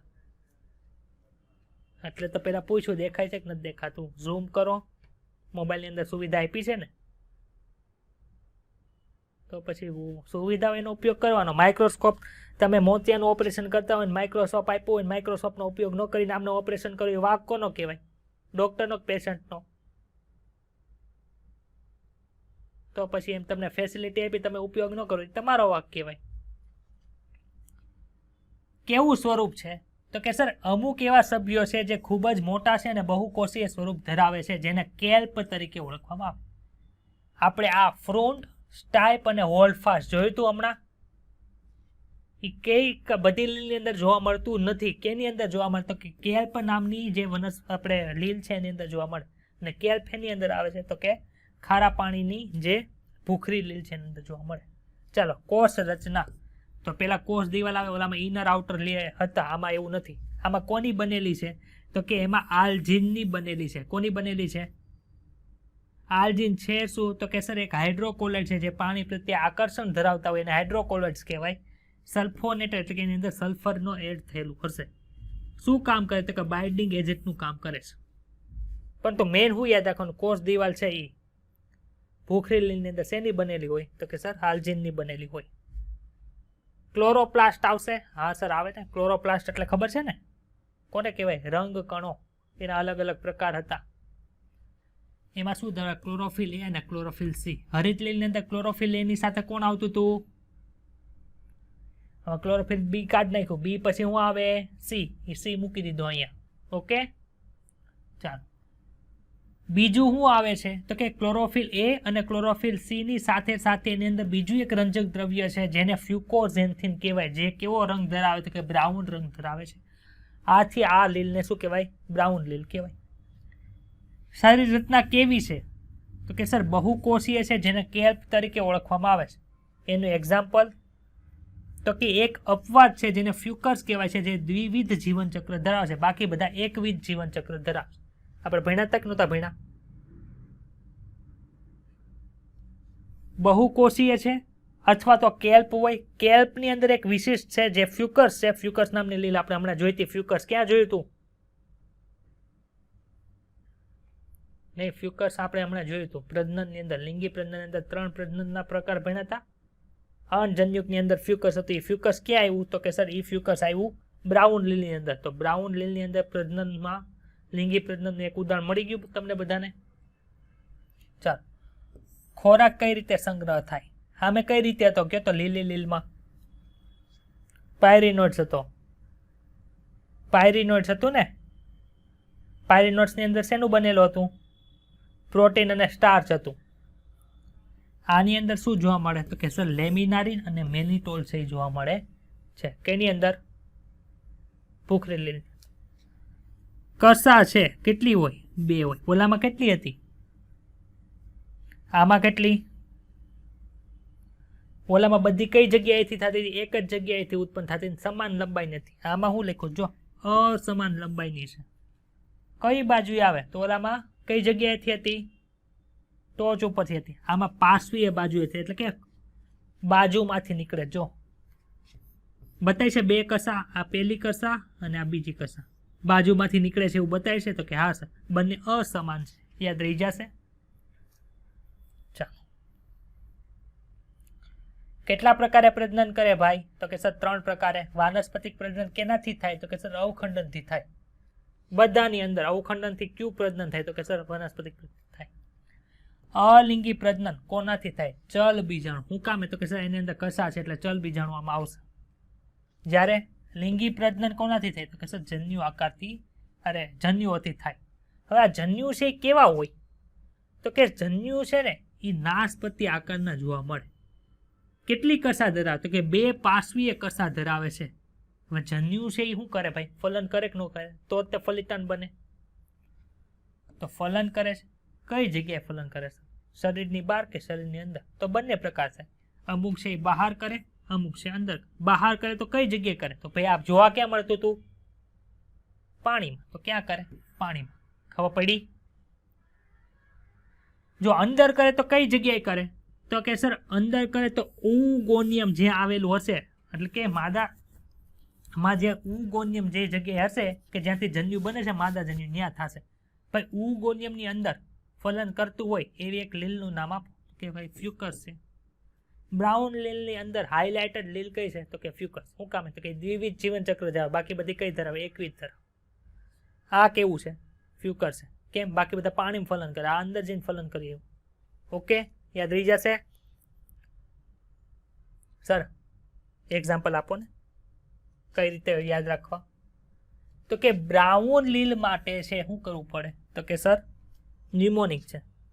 મારે અહીંયા કેમેરામાં હરખું દેખાવું હોય તો ઓછી લાઇટ દેખાડે તો થાય કે ઘણી બધી થાય તો દેખાડે? તો કે સર લાડ બધી લાઇટ હોય તો અમે સારા દેખાય. એટલે કે સ્ટુડિયોની અંદર કેમેરાની અંદર મારે દેખાવું હોય તો લાઇટ લગાડવી પડે. કેમેરામાં સાફ દેખાવા માટે LED જરૂરી છે. સાફ દેખાવા માટે શું જરૂરી છે? સા ઉપરથી સરગાસમ, એ ઉપરથી કઈ નથી, F ઉપરથી છે ફ્યુકસ, L ઉપરથી છે લેમિનારિન, E ઉપરથી છે એક્ટોકાર્પસ અને D ઉપરથી છે ડિક્ટિયોટા. કઈ કઈ આપી સર ઓલામાં? તો આકડી હમણાં જોશું ટેક્સ્ટ બુકની અંદર, ત્યારે તમને ખબર પડી જાય કે કઈ કઈ ટેક્સ્ટ બુકની અંદર આપી છે. એમાં એક્ટોકાર્પસ છે એ તંતુમય લીલ છે, યાદ રાખજો. નીચેમાંથી કઈ ભૂખરી લીલ છે એ તંતુમય છે? તેનો આન્સર આવે એક્ટોકાર્પસ. યાદ રહી જશે. SAF એટલે આમાંથી એક છે, એક આમાંથી છે. LED આમાંથી એક યાદ રહી ગયું. અહીંયા તમારી બ્રાઉન લીલ પૂરી થઈ ગઈ. ચાલો, હવે છેલ્લી કઈ છે? રહોડોફાઇટ છે, એટલે કે લાલ આલગી. બતાય છે. ચાલો, પેલું છે વસવાટ અને વર્તણૂક. કઈ જગ્યાએ રહી છે? તો કે જ્યાં ખૂબ જ ક્ષાર હોય અથવા તો ખૂબ ખારું પાણી હોય ત્યાં રહે. પૂરું થઈ ગયું. મીઠા પાણીમાં રહેતી લીલ કઈ છે નીચેનામાંથી? સામાન્ય રીતે હરિત લીલ, બાકી બંને ખારા પાણી વાળી છે. કોષ રચના, કોષ દિવાલ છે શેની બનેલી હોય? તો કે સર સેલ્યુલોઝ તો ધરાવે પણ સાથે સાથે છે અગર ધરાવે છે. શું ધરાવે છે? ઓલામાં શું હતું? આલ્જીન હતું. આલ્જીને શું હતું? હાઇડ્રોકોલોઇડ હતું. યાદ આવ્યું? બાઇન્ડિંગ એજન્ટ હતું.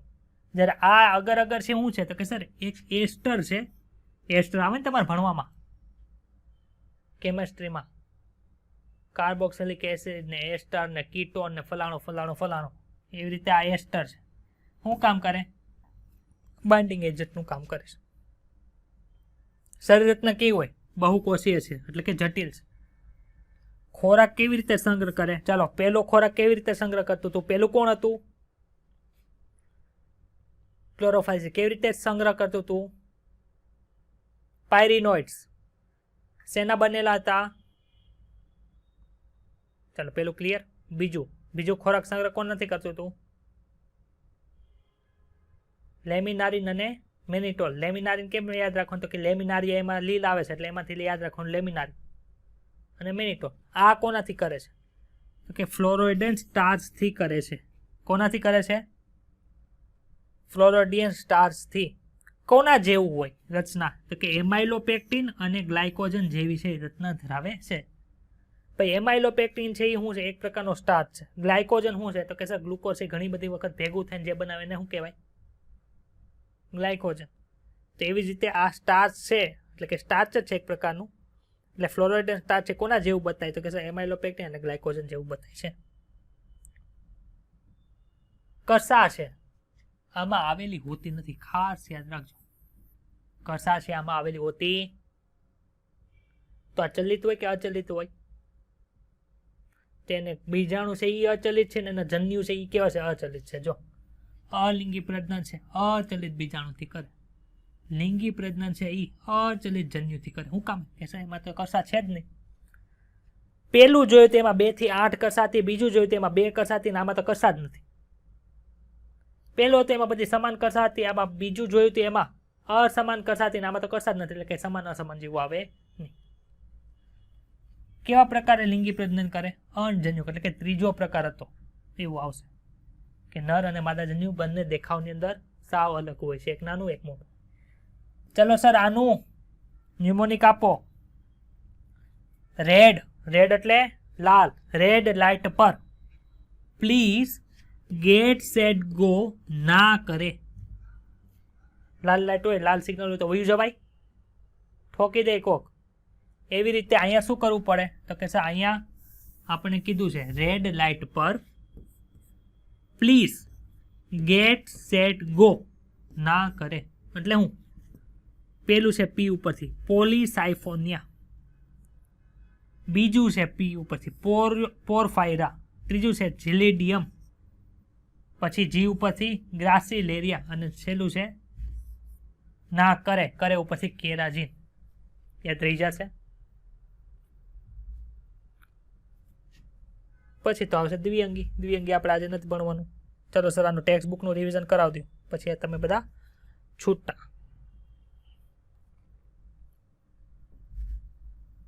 ચલો પેલા આકૃતિ જોઈ લઈએ આપણે. આ કોની આકૃતિ છે? પેલી વોલ્વોક્સની છે. કઈ રીતે યાદ રહી? તો કે સર એની અંદર વી આકાર બને છે. વી આકારની કઈ આપણને જો અહીંયા વી બતાવી છે કે નથી બતાતો તમને? વોલ્વોક્સ યાદ રહી જાય. એમાં બાળ વસાહત કઈ છે? જે અંદરની બાજુએ છે જેના લીધે વી બતાવી છે એ બાળ વસાહત છે, એટલે કે એ પ્રજનનથી જે નવી વસાહત બને છે એ છે. જ્યારે આ છે એ બધી પિતૃ વસાહત છે. અને આ બીજું છે એ કોનું છે? તો કે સર આપણે 2 વસ્તુ ભણ્યા હતા. એક તો તંતુમય લીલ હતી, એક વસાહતી લીલ હતી. આ તંતુ જેવી બતાવી છે કે નહીં? તો કોણ છે એ? યુલોથ્રિક્સ. આ જેને ન હોય યાદ રાખજો આકૃતિ. નવી આ ટેક્સ્ટ બુકની અંદર આકૃતિ છે. સત્યમ છે ને ભાઈ? અરે સોરી, સંતોષ. ચલો, હરિત લીલ પૂરી યાદ રહી જાય. ચલો, બીજી લીલ કઈ હતી? બદામી લીલ છે. રેડી? ચલો, કઈ છે? તો કે સર એક છે લેમિનારિન છે, એક ફ્યુકસ છે અને ડિક્ટ્યુટ. લેમિનારિયા. લેમિન શબ્દ છે એટલે કે એક પર્ણ જેવી આકૃતિ હોય ને લેમિન કહેવાય, એટલે કે એને મળતો આવતો શબ્દ છે. તો પેલી આકૃતિ જો પર્ણ જેવી બતાવીશ તમને કે નથી બતાતી? બતાવી છે ને? તો પેલી આકૃતિને શું નામ આપવાનું? સર લેમિનારિયા નામ આપવાનું. આ પેલી જે છે એ. બીજી કઈ છે ભાઈ? સર ફ્યુકસ. આ 3 આકૃતિમાંથી એક આકૃતિ આપી દે, મને ફ્યુકસ છે એ કેમ ખબર નહીં? તો કે જો અહીં એફ જેવું બતાય છે. એફ ફોર ફ્યુકસ યાદ રહી જશે. ચલો છેલ્લી કઈ છે? તો અહીંયા જો બધે વાય વાય બતાય, જો Y Y Y Y Y Y Y છે બધે વાય વાય વાય વાય એટલે ડિક્ટિયોટા. અહીંયા યો આવી જાય ને, યો યો હની સિંગ કરે ને, યો યો એટલે ડિક્ટિયોટા. યો યો એટલે વાય વાય આમાં બતાવીશ. ક્લિયર? આ સ્ટાઇપ અથવા તો સ્ટોક ને એ બધું, બેઝ ને એ બધું મેં કીધું ખબર છે. આ પ્રપર્ણ અથવા તો અપુષ્પપર્ણ જેને ફ્રન્ટ કહેવાય છે, આપણે ઇંગ્લિશની અંદર લખાવ્યું છે, એ તમને આમાં જોવા મળશે. ક્લિયર? યાદ રહે કે યાદ નહીં રહે? ચાલો છેલ્લું કઈ છે? અરે અરે રાતે લીલ છે.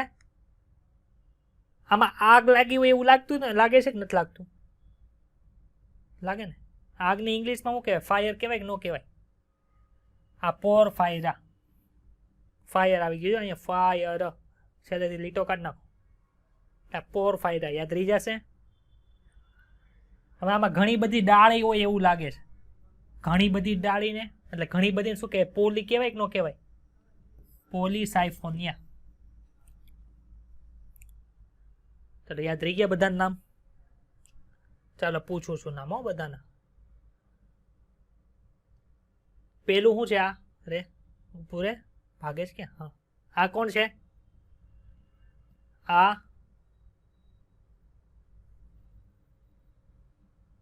ચાલો આ પેલું કેવું બતાય છે? સર પર્ણ જેવું બતાય છે એટલે આને લેમિનારિયા નામ આપી દીધું. આમાં એફ બતાય છે એટલે ફ્યુકસ છે, જે આળવિતરું હતું, દ્વિવિધ જીવનચક્ર ધરાવે છે અને ઉગોનિયમમાં જઈને લિંગી પ્રજનન કરી આવે છે. આ વાય વાય એટલે ડિક્ટિયોટા. ઓકે ચાલો. સર આમાં આગ લાગી હોય એવું બતાય છે એટલે પોરફાયરા. આમાં ઘણી બધી ડાળી છે એટલે પોલીસાયફોનિયા. ચાલો તમારું અહીંયા શું પૂરું થાય છે? લીલ પૂરું થાય. સર લીલ પૂરું કરી દીધું. ટેક્સ્ટ બુક કોણ ભણાવશે? હું ભણાવીશ. ચલો અગાઉના પ્રકરણમાં આપણે વી ટેકર દ્વારા 1969માં સજીવોના વર્ગીકરણની પદ્ધતિ જોઈ, જ્યાં એને આમાં શું કર્યું હતું? વર્ગીકરણ કર્યું હતું. ભણી ગયા છે. પેલા પેરેગ્રાફમાં ડાઉટ કાંઈ? પૂરો. ચાલો પેલા પેરેગ્રાફ પૂરો સમજાઈ ગયો છે. અહીં આપણે સમયે સમયે બદલાવ ધરાવતી વનસ્પતિ સૃષ્ટિ વિશેને આપણી સમજ પર ભાગ મૂકીશું. ફૂગ અને મોનેરા અને પ્રોટિસ્ટાના સભ્ય કોષ દિવાલ ધરાવે છે. તેમને વનસ્પતિ સૃષ્ટિમાંથી બાકાત રખાય છે. હું કામ એવું કર્યું હતું? કે સર બંને બધા કોષ દિવાલ બધા ધરાવે, પણ બધાને કોષ દિવાલના ઘટકો કેવા છે? અલગ અલગ છે એટલે એને અલગ રાખ્યા હતા. પરંતુ પહેલાની વર્ગીકરણ પ્રમાણે તેમને એક જ સૃષ્ટિમાં મૂકેલા હતા, એટલે કે એને શું કીધું હતું આપણે? વનસ્પતિ મૂક્યા હતા. યાર જોયું તો આપણે લિનિયસ દ્વારા દ્વિસૃષ્ટિ વર્ગીકરણ આપ્યું હતું એમાં. તેથી સાયનોબેક્ટેરિયા કે જેઓ BGA છે તેઓ લીલથી વિશેષ બીજું કાંઈ નથી, પરંતુ એને શું કામ લીલથી અલગ પડ્યા? તો કે સર એ આદિકોષ કેન્દ્રીય હતા એટલે. બાકી તે સ્વયંપોષી તો છે જ તે. આમાં આપણે લીલ, દ્વિ, ત્રિ, અનાવૃત, આવૃત બધાનું ભણવાનું છે. ચાલો આવૃત બીજધારી વનસ્પતિઓમાં વર્ગીકરણમાં કેટલાક સંબંધિત બાબતો કે જે આપણને પ્રભાવિત કરે છે તે સમજવા માટે વિસ્તૃતમાં વર્ગીકરણ પદ્ધતિઓ જોઈએ. પહેલાની જે બધી વર્ગીકરણ પદ્ધતિ હતી એમાં ખાલી બહારથી જોતા હતા, જેમ કે પ્રકૃતિ કઈ કઈ જગ્યાએ રહી છે, એનો કલર કેવો છે, એમાં પર્ણો કેટલા આવ્યા છે, આકાર કેવો છે, એવી બાબત ઉપરથી એને શું કરતા હતા? એટલે કે ઉપર છેલ્લા લક્ષણો ઉપરથી એનો આપણે શું કરતા? વર્ગીકરણ કરતા હતા. આવા જે લક્ષણો કે જે શું કહેવાય? તો કે સર બહારથી દેખાય એટલે કે વનસ્પતિક લક્ષણો જે છે, અથવા તો પુકેસર ચક્રની અંદર કઈ કઈ રચના આવેલી છે એની ઉપર છે થતી હતી. કોઈ કઈ રીતે? તો કે લિનિયસ જે IPTA. આવી પદ્ધતિઓને કૃત્રિમ હતી, એટલે કે તેઓ ખૂબ જ ઓછી લાક્ષણિકતાઓ પર આધારિત હોવાથી નજીકની જાતિઓથી અલગ કરેલી હોય, અથવા તો એને આપણે અલગ કરી શકતા ન હોય. એટલે કે ટૂંકમાં આમાં હું યાદ રાખવાનું કે લિનિયસે શું કર્યું હતું? કે ઉપર છેલ્લા લક્ષણો ઉપરથી વર્ગીકરણ કર્યું છે, એને કૃત્રિમ વર્ગીકરણ પદ્ધતિ કહેવાય. એટલું યાદ રાખવાનું છે, બીજું કાંઈ આમાં છે નહીં. લપન છપ્પન કરે ખાલી ખોટું.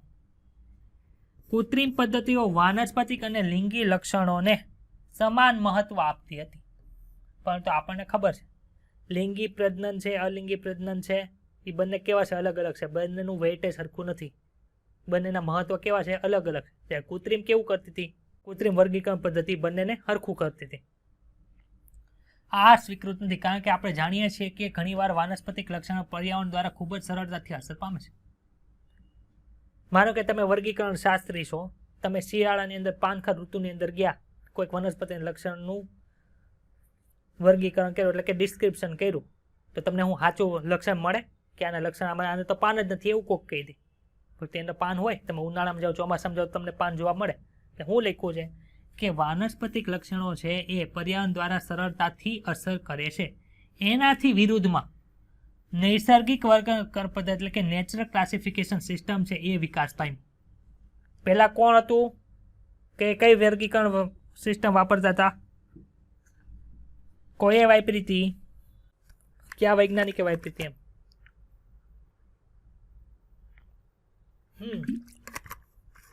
લિનિયસ નામના વૈજ્ઞાનિકે છે એ યુઝ કરી હતી. પછી આવી નૈસર્ગિક વર્ગીકરણ પદ્ધતિ લંબો. આપણે કૃત્રિમમાં શું થતું તે ભણી ગયા. નેચરલ સિસ્ટમ જે છે એમાં શું થાય છે જોઈએ. એની અંદર સજીવો વચ્ચેના પ્રાકૃતિક સંબંધો ઉપર આધાર હતા. આપણે સિસ્ટમમાં નેચર નામની જે બુક લખી તેની પહેલા એક શબ્દ ભણ્યા હતા, ખબર છે? સિસ્ટેમેટિક્સ જોયું હતું? કોઈ આપ્યું હતું? લિનિયસ આપ્યું હતું, લેટિન શબ્દ ઉપર છે. એમાં શું હતું? પ્રાણીઓ અથવા તો સજીવો વચ્ચેના સંબંધ ઉપર ભાર મૂકવામાં આવ્યો હતો. એવો ક્યાં ભાર મૂકવામાં આવ્યો છે? Natural classification system.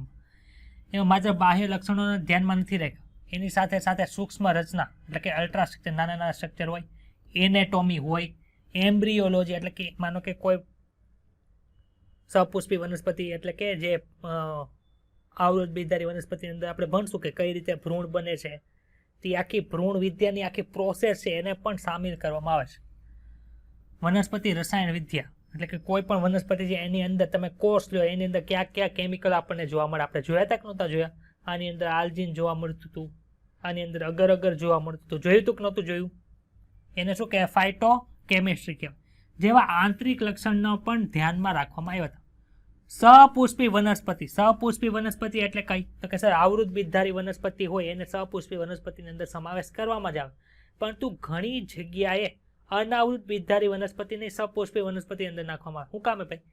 તો કે સર આમ જોઈએ તો એને શું કહેવાય? ફનેરોગેમસ કહેવાય, કેમ કે એની અંદર લિંગી પ્રજનન માટેના અંગો આવેલા છે, પણ તેની અંદર પુષ્પ આવેલું નથી. કોણ આવેલું હોય? કીધું તું મેં, કોણ આવેલા હોય. હા, શંકો આવેલા હોય, બરોબર. હવે સપુષ્પી વનસ્પતિ માટે આવું વર્ગીકરણ કોઈ આપ્યું હતું? તો કે બેન્થામ અને હુકર નામના વૈજ્ઞાનિક આવ્યું હતું. ખાલી બેન્થામ અને હુકર છે એ જૂનો સિલેબસ હતો, નહીં આપ્યું તો અહીંયા આખા નામ આપ્યા હતા. અહીંયા આખા નામ આપ્યા છે જોર્જ બેન્થામ અને જોસેફ ડાલ્ટન હુકર નામના વૈજ્ઞાનિક આપ્યું. ફાઇલોજેનેટિક શબ્દ જાણીતો છે કે અજાણ્યો છે? એમાં શું થાય છે કે વિવિધ સજીવો વચ્ચેના ઉદ્વિકાસીય સંબંધો ઉપર આધારિત છે જે સ્વીકાર્ય છે. એનાથી એ ધારણા બંધાય કે એક સરખા વર્ગક શબ્દ જાણીતો, એક સરખા વર્ગકની અંદર સમાવેશ સજીવોના પૂર્વજો એક જ હતા. શું કામે ભાઈ? જો એક વર્ગક, જો આ પેન્થેરા છે, એક વર્ગક છે કે નહીં? એની નીચે કેટલી આપણે ભણ્યા હતા? કે સર 3 ભણ્યા હતા, પણ અહીંયા 2 લખ્યા આપણે. હવે આ વાંચો. એક સરખા વર્ગકમાં સમાવેશ સજીવોના પૂર્વજો. આ એક સરખા વર્ગ, આ એક જ લીઓ છે એની અંદર જેટલા બધા સજીવો હશે એ બધા. ટાઇગ્રિસ છે એને વર્ગકની અંદર જેટલા સજીવો હશે એ બધા, એટલે કે બધા વાઘ છે, એના પૂર્વજો એક જ હતા. આના પૂર્વજ એક છે કે નહીં? આના પૂર્વજ એક થાય કે ન થાય? એટલે કે આ તો પ્રજાતિ આપી છે, પણ પ્રજાતિ તે એકબીજાને રિલેટેડ થાય કે નહીં? એમાંથી પૂર્વજ સરખા બને કે ન બને? બીજા ઘણા બધા સ્ત્રોતોમાંથી મળતી માહિતીનો ઉપયોગ કરી તેની મદદથી વર્ગીકરણમાં પડતી મુશ્કેલીઓનું નિરાકરણ કરી શકીએ છીએ. જ્યારે આપણે પાસે સહાયક રીતે અશ્મિઓના પુરાવા હોય, અશ્મિઓના પુરાવા એટલે કે ડાયનોસર મળી ગયો હોય તો ત્યાં જીવતો ડાયનોસર મળે તમને? તો કે સર ન મળે. તો કયા પુરાવા ઉપરથી વાત થાય? તો કે સર અશ્મિઓના પુરાવાથી વાત થાય. અથવા તો અશ્મિઓના પુરાવા પણ તમારી પાસે ન હોય ત્યારે આ માહિતી ખૂબ જ મહત્વની બને છે. કઈ માહિતી? માનો કે ટાઇગ્રીસ છે ને લીઓ છે એટલે કે સિંહ છે, તો આપણને ખબર છે સિંહના શિકાર ઉપર કેટલો મોટો પ્રતિબંધ છે. એને કર્યું તો શું થાય? સજા થાય કે ન થાય? શું કામે? તો કે સર એની સંખ્યા ઓછી છે. તો માનો કે કોઈ ઘણા બધા હજારો વર્ષ પછી માનો કે સિંહ લુપ્ત થઈ ગયા, એના તમને અસ્થિ પણ મળતા નથી, તો ત્યારે તમને કઈ માહિતી મદદરૂપ થાય? તો કે સર એના પૂર્વજ સેમ હતા, તો એની સાથે બીજું કોણ જોવા મળતું? તો કે સર ટાઈગર જોવા મળતા. તો એને રિલેટેડ છે સિંહનું વર્ગીકરણ છે ત્યારે ભવિષ્યમાં કરવામાં આવે. ખબર પડી? પણ અત્યારે તો બધું વિકસિત થઈ ગયું એટલે અત્યારે બધું જેટલી જાતિ આપણને ખબર છે એનું બધું ખબર પડી જાય. પરંતુ કોઈક નવી જાતિ હોય એનું સંશોધન જો થાય કે જે અત્યારે આપણે 17 થી 18 લાખ જાતિ કીધી એમાં સમાવેશ ન હોય, એવી નવી જાતિ કોઈક હોય ત્યારે આ ઉપયોગમાં લેવામાં આવે. સંખ્યાકીય વર્ગીકરણ વિદ્યા કે જેમાં કમ્પ્યુટરનો ઉપયોગ કરી સરળતાથી માહિતી મળી રહે છે, જે અવલોકિત કરેલી બધી જ લાક્ષણિકતાઓ પર આધારિત છે. સંખ્યાકીય વર્ગીકરણ વિદ્યા એટલે શું? તો કે કોઈ પણ પર્ટિક્યુલર સજીવ હોય એની અંદર કેટલી સંખ્યાની અંદર બધી રચના છે એનો સમાવેશ આમાં થાય. બધા જ લક્ષણો સ્વીકૃત માહિતીના આંકડાની સંખ્યા અને સંકેતો નિર્દેશિત છે, તે પછી પ્રક્રિયા કરવામાં આવે છે. આ રીતે લક્ષણને એક સરખું મહત્વ અપાયું છે. જો નૈસર્ગિક વર્ગીકરણ વિદ્યાની અંદર બધી વસ્તુને મહત્વ આપ્યું. અંદરની વસ્તુ લીધી ને બહારની વસ્તુ લીધી, જ્યારે ઓલામાં ખાલી બહારની વસ્તુ હતી, અંદરની વસ્તુ કાંઈ લીધી નથી. કે એનાટોમી, અલ્ટ્રાસ્ટ્રક્ચર, એમ્બ્રિયોલોજી એવું કાંઈ લીધું નહોતું.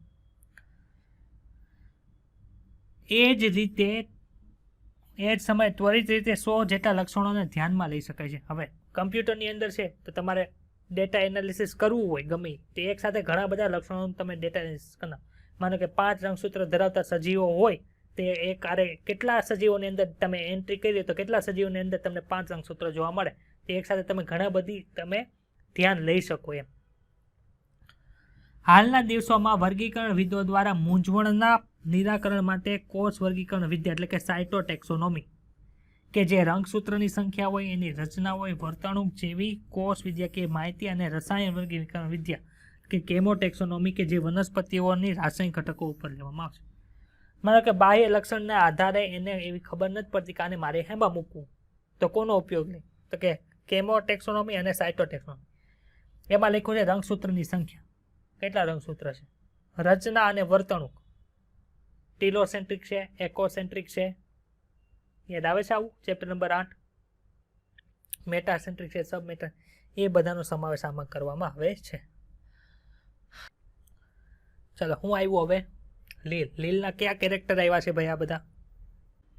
સર પથ્થર ઉપર જોવા મળે લીલ? હા જોવા મળે. દરિયા કિનારે પથ્થર હોય, અથવા તો દરિયા કિનારા કરતા નદીના જે પથ્થર હોય ને એ લીલા હોય. આપણે ખબર ત્યાં લપસી જાય, વધારે ધોધ હોય ન્યાય લપસી જાય. શું કામે?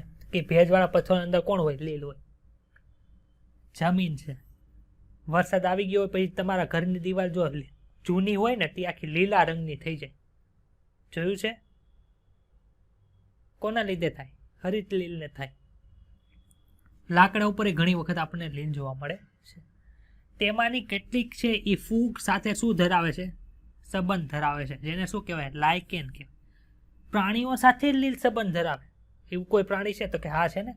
પહાડોના રીંછના શરીર ઉપર આપણને શું જોવા મળે છે? આ જોવા મળે છે. જો તમને ઓલું મેં રીંછ બતાવ્યો તો તમે ડાયાગ્રામ બુકની અંદર જો પેલા પેજ ઉપર હશે, એટલે કે જ્યાંથી ડાયાગ્રામ શરૂ થયા હોય ને ત્યાં જોવા મળશે.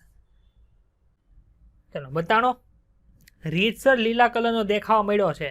હું કામે દેખાવા મળ્યો ભાઈ? તો કે સર ન્યા લીલ છે એની સાથે સહજીવન જીવે છે એટલે ખાવા પડી. બીજું કાંઈ આનું ઇમ્પોર્ટન્સ નથી. લીલના સ્વરૂપ હોય, લીલના કદ હોય, ખૂબ જ પરિવર્તનશીલ છે. તેમનો કદ છે એ ક્લેમિડોમોનાસ કેવી હતી? એક કોષી હતી, જ્યારે વોલ્વોક્સ એ વસાહતી હતી. યુરોથ્રિક્સ ને સ્પાયરોગાયરા છે એ તંતુમય હતી. ભણી ગયા આપણે. જ્યારે મેં કીધું તું દરિયાઈ લીલના સ્વરૂપો જેવા કે દરિયાઈ ઘાસ, અહીંયા ભાઈ દરિયાઈ ઘાસ જ શું કામ લખ્યું? તો કે સર એ જે છે ને એ આપણને ક્યાં જોવા મળતું? દરિયાની અંદર જોવા મળતું. કેલ્પ કઈ જગ્યાએ આવ્યું હતું? ભૂખરી લીલમાં આવ્યું હતું. યાદ આવ્યું? જે વિરાટ વનસ્પતિ દેહ બનાવે છે. લીલ એ વાનસ્પતિક, અલિંગી અને લિંગી પ્રજનન કરે છે. વાનસ્પતિક પ્રજનન ગમે એનું હોય, એટલે કે લીલ ગમે એ લીલ હોય એ કોના દ્વારાથી? અવખંડન દ્વારા થશે. દરેક ખંડ છે એ સુકાઈમાં વિકાસ પામે, એટલે કે કોષ વિભાજન કરીને કરે છે. પછી કોણ આવ્યું? તો કે સર અલિંગી પ્રજનન આવ્યું. એ વિવિધ પ્રકારના બીજાણુ દ્વારા થાય છે. મુખ્યત્વે ચલ બીજાણુ દ્વારા થાય કે જેની અંદર ચલ બીજાણુ હોય. હરિત લીલ, ભૂખરી લીલ બંનેમાં ચલ બીજાણુ દ્વારા થાય અને ઓલામાં અચલ બીજાણુ દ્વારા થાય. ભણી ગયા? કેમ કે એમાં કશા નથી લાલમાં. તેઓ કશાધારી ચલાયમાન હોય છે અને અંકુરિત થઈને નવા છોડમાં વિકાસ પામશે. એટલે કે જે જગ્યાએ બીજાનું ઝેર પડશે એ જે લીલનું હશે ત્યાં નવી લીલ ઉત્પન્ન થઈ જશે.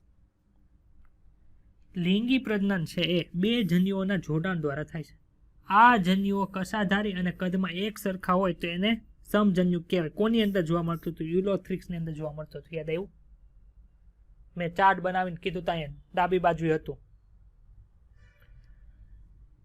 જન્યુઓ દેખાવમાં સમાન હોય પરંતુ કશાવિહીન એટલે કે અચલિત હોય તેને શું કહેવાય? સ્પાયરોગેરા. યાદ આવે છે? આ પ્રજનનના પ્રકારને સમજન્યુક અથવા તો આઇસોગેમસ કહેવાય. યુડોરીના આ શબ્દ છે તમારા ટેક્સ્ટ બુકમાં ન હોય લખી નાખો. યુડોરીનાની કેટલીક જાત છે એ કદમાં અસમાન એટલે કે સરખા ન હોય એવા બે જન્યુઓનું જોડાણ કરે છે. તેને અસમજન્યુક પ્રકારનો અથવા તો વિષમજન્યુક અથવા તો અનઆઇસોગેમિક તરીકે ઓળખવામાં આવે છે. બે જન્યુઓ પૈકી એક જન્યુ મોટા હોય અને અચલિત હોય અને બીજા છે નાના અને ચલિત હોય, જે નર જન્યુનું પ્રતિનિધિ કરે છે, ઓલું માદા જન્યુનું પ્રતિનિધિ કરે છે, એને અંડજન્યુક તરીકે ઓળખવામાં આવે છે. કેમાં જોવા મળે? વોલ્વોક્સ અને ફ્યુકસ. બરોબર. અહીંયા આ વસ્તુ આપી છે કે નથી આપી?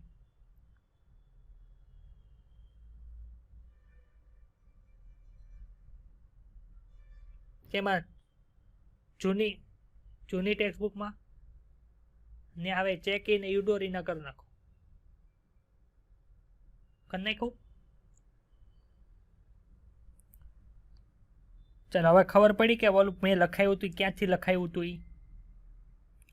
હવે જો આના વસ્તુ છે ને મેં ત્યાં મૂકીશ. જો હું કામે તો કે તમને અહીંયા જો યુલોથ્રિક્સ છે તો તમને એમ પૂછે યુલોથ્રિક્સ છે એ કઈ રીતે લિંગી પ્રજનન કરે, તો ન્યા કાંઈ નથી આપ્યું. અહીંયા આપ્યું છે કે નથી આપ્યું? પૂછી શકે કે ન પૂછી શકે? એટલે મેં ત્યાં 3 પ્રકાર પડે ને એમાં યુલોથ્રિક્સ છે એ સેમ આપણે લખ્યું છે તો કે સર લિંગી પ્રજનન અને સમજન્યુકની અંદર લખ્યું. હવે આ છે આપણે ભણ્યા નથી એટલે બાકી છે. તો લીલ મનુષ્યને કઈ રીતે ઉપયોગી થાય? તો કે જેટલો પૃથ્વી પર કાર્બન ડાયોક્સાઇડ છે એમાંથી અડધા કાર્બન ડાયોક્સાઇડનું સ્થાપન છે એ પ્રકાશ સંશ્લેષણથી લીલ દ્વારા થાય છે. મોસ્ટ ઇમ્પોર્ટન્ટ લાઈન છે. પ્રકાશ સંશ્લેષી સજીવો હોવાથી તેઓમાં આસપાસના પર્યાવરણમાં દ્રાવ્ય ઓક્સિજન એટલે કે વાતાવરણની અંદર ઓક્સિજનનું પ્રમાણ શી વધારે છે. તો ખબર જ હોય. આ લાઈન ઇમ્પોર્ટન્ટ છે. તેઓ સર્વશ્રેષ્ઠ શક્તિ સભર સંયોજનના પ્રાથમિક ઉત્પાદકો છે. પ્રાથમિક ઉત્પાદકો બીજી જગ્યાએ આવ્યા હતા. યાદ આવ્યું? દરિયાની અંદર કોણ હતું? હા, કેના હતા? પ્રોટિસ્ટામાં આવતા, મોનેરામાં આવતા હતા. હા, પ્રોટિસ્ટામાં ક્રાઇસોફાઇટ્સમાં હતા કે ડાયનોફ્લેજેલેટમાં હતા? Very good. બધા જલીય પ્રાણીઓના પોષક ચક્રનો આધારસ્તંભ છે. 12 પ્રાણીઓ છે એ જમીન ઉપર થતી વનસ્પતિઓને ખાઈ શકે. દરિયામાં જે છે શાકાહારી પ્રાણીઓ હોય એ કોને ખાય? તો કે એ જે આ લીલ હોય જલીય લીલ જે છે બધી એને ખાય છે. જો લખો જલીય પ્રાણીઓના પોષણ ચક્રનો આધાર. હવે જો પોરફાયરા કેની અંદર આવતું હતું? ફાયર એટલે કે લાલ લીલ. લેમિનારિન કેમાં આવતું હતું? ભૂખરી લીલમાં. સરગાસમ કેમાં આવતું હતું? ભૂખરી લીલમાં. યાદ આવ્યું? ફિયોફાઇસીમાં હતું. એટલે કે પોરફાયર એક હેઠેથી લીધું ને બે વચ્ચેથી ઉપાડ્યા છે. વચ્ચે એટલે કે ભૂખરી લીલમાંથી. એની ખારા પાણીની લગભગ 70 જેટલી જાતિઓ. જો અહીં જાતિ લખી છે. ખાલી પ્ર લગાડી દે ને, પ્રજાતિ કરી નાખે ને તો આ વિધાન ખોટું પડી જાય. આ ભૂલ નહીં કરતા. કેટલીક દરિયાઈ બદામી લીલ અથવા તો રાતી લીલ છે એ વધુ માત્રાની અંદર હાઇડ્રોકોલાઇટ્સ એટલે કે જળ ગ્રાહક કલીલ પદાર્થો ઉત્પન્ન કરે છે. આલ્જીન છે કેમાં આવતું હતું ભાઈ? ભૂખરીમાં કે રાતીમાં? કેમ કે એની કોષ દિવાલ એની બનેલી હતી. જો લખ્યું બદામી કે કથ્થાઈ લીલ. યાદ રહી જાય. કેરાજીન છે એ કેમાંથી ઉત્પન્ન થતું? તો કે સર એ લાલ લીલમાંથી ઉત્પન્ન થતું હતું. અગર હેમાં આવે?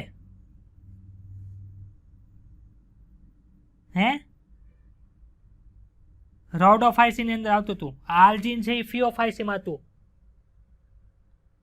જ્યારે અગર અગર સી કેમાં આવતું હતું? રોડોફાઇસી એટલે કે રાતિલીલ ની અંદર આવતું હતું.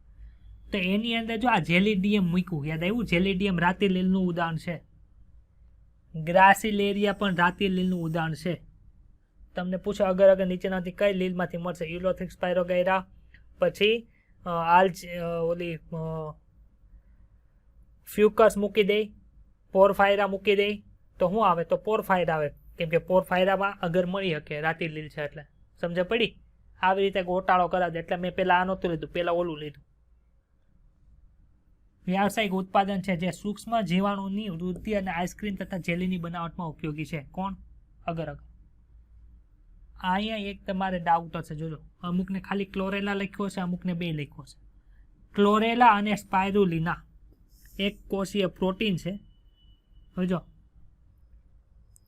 વૈજ્ઞાનિકો જે અવકાશમાં જાય એને ખાવા ખોરાક જોવે કે ન જોવે?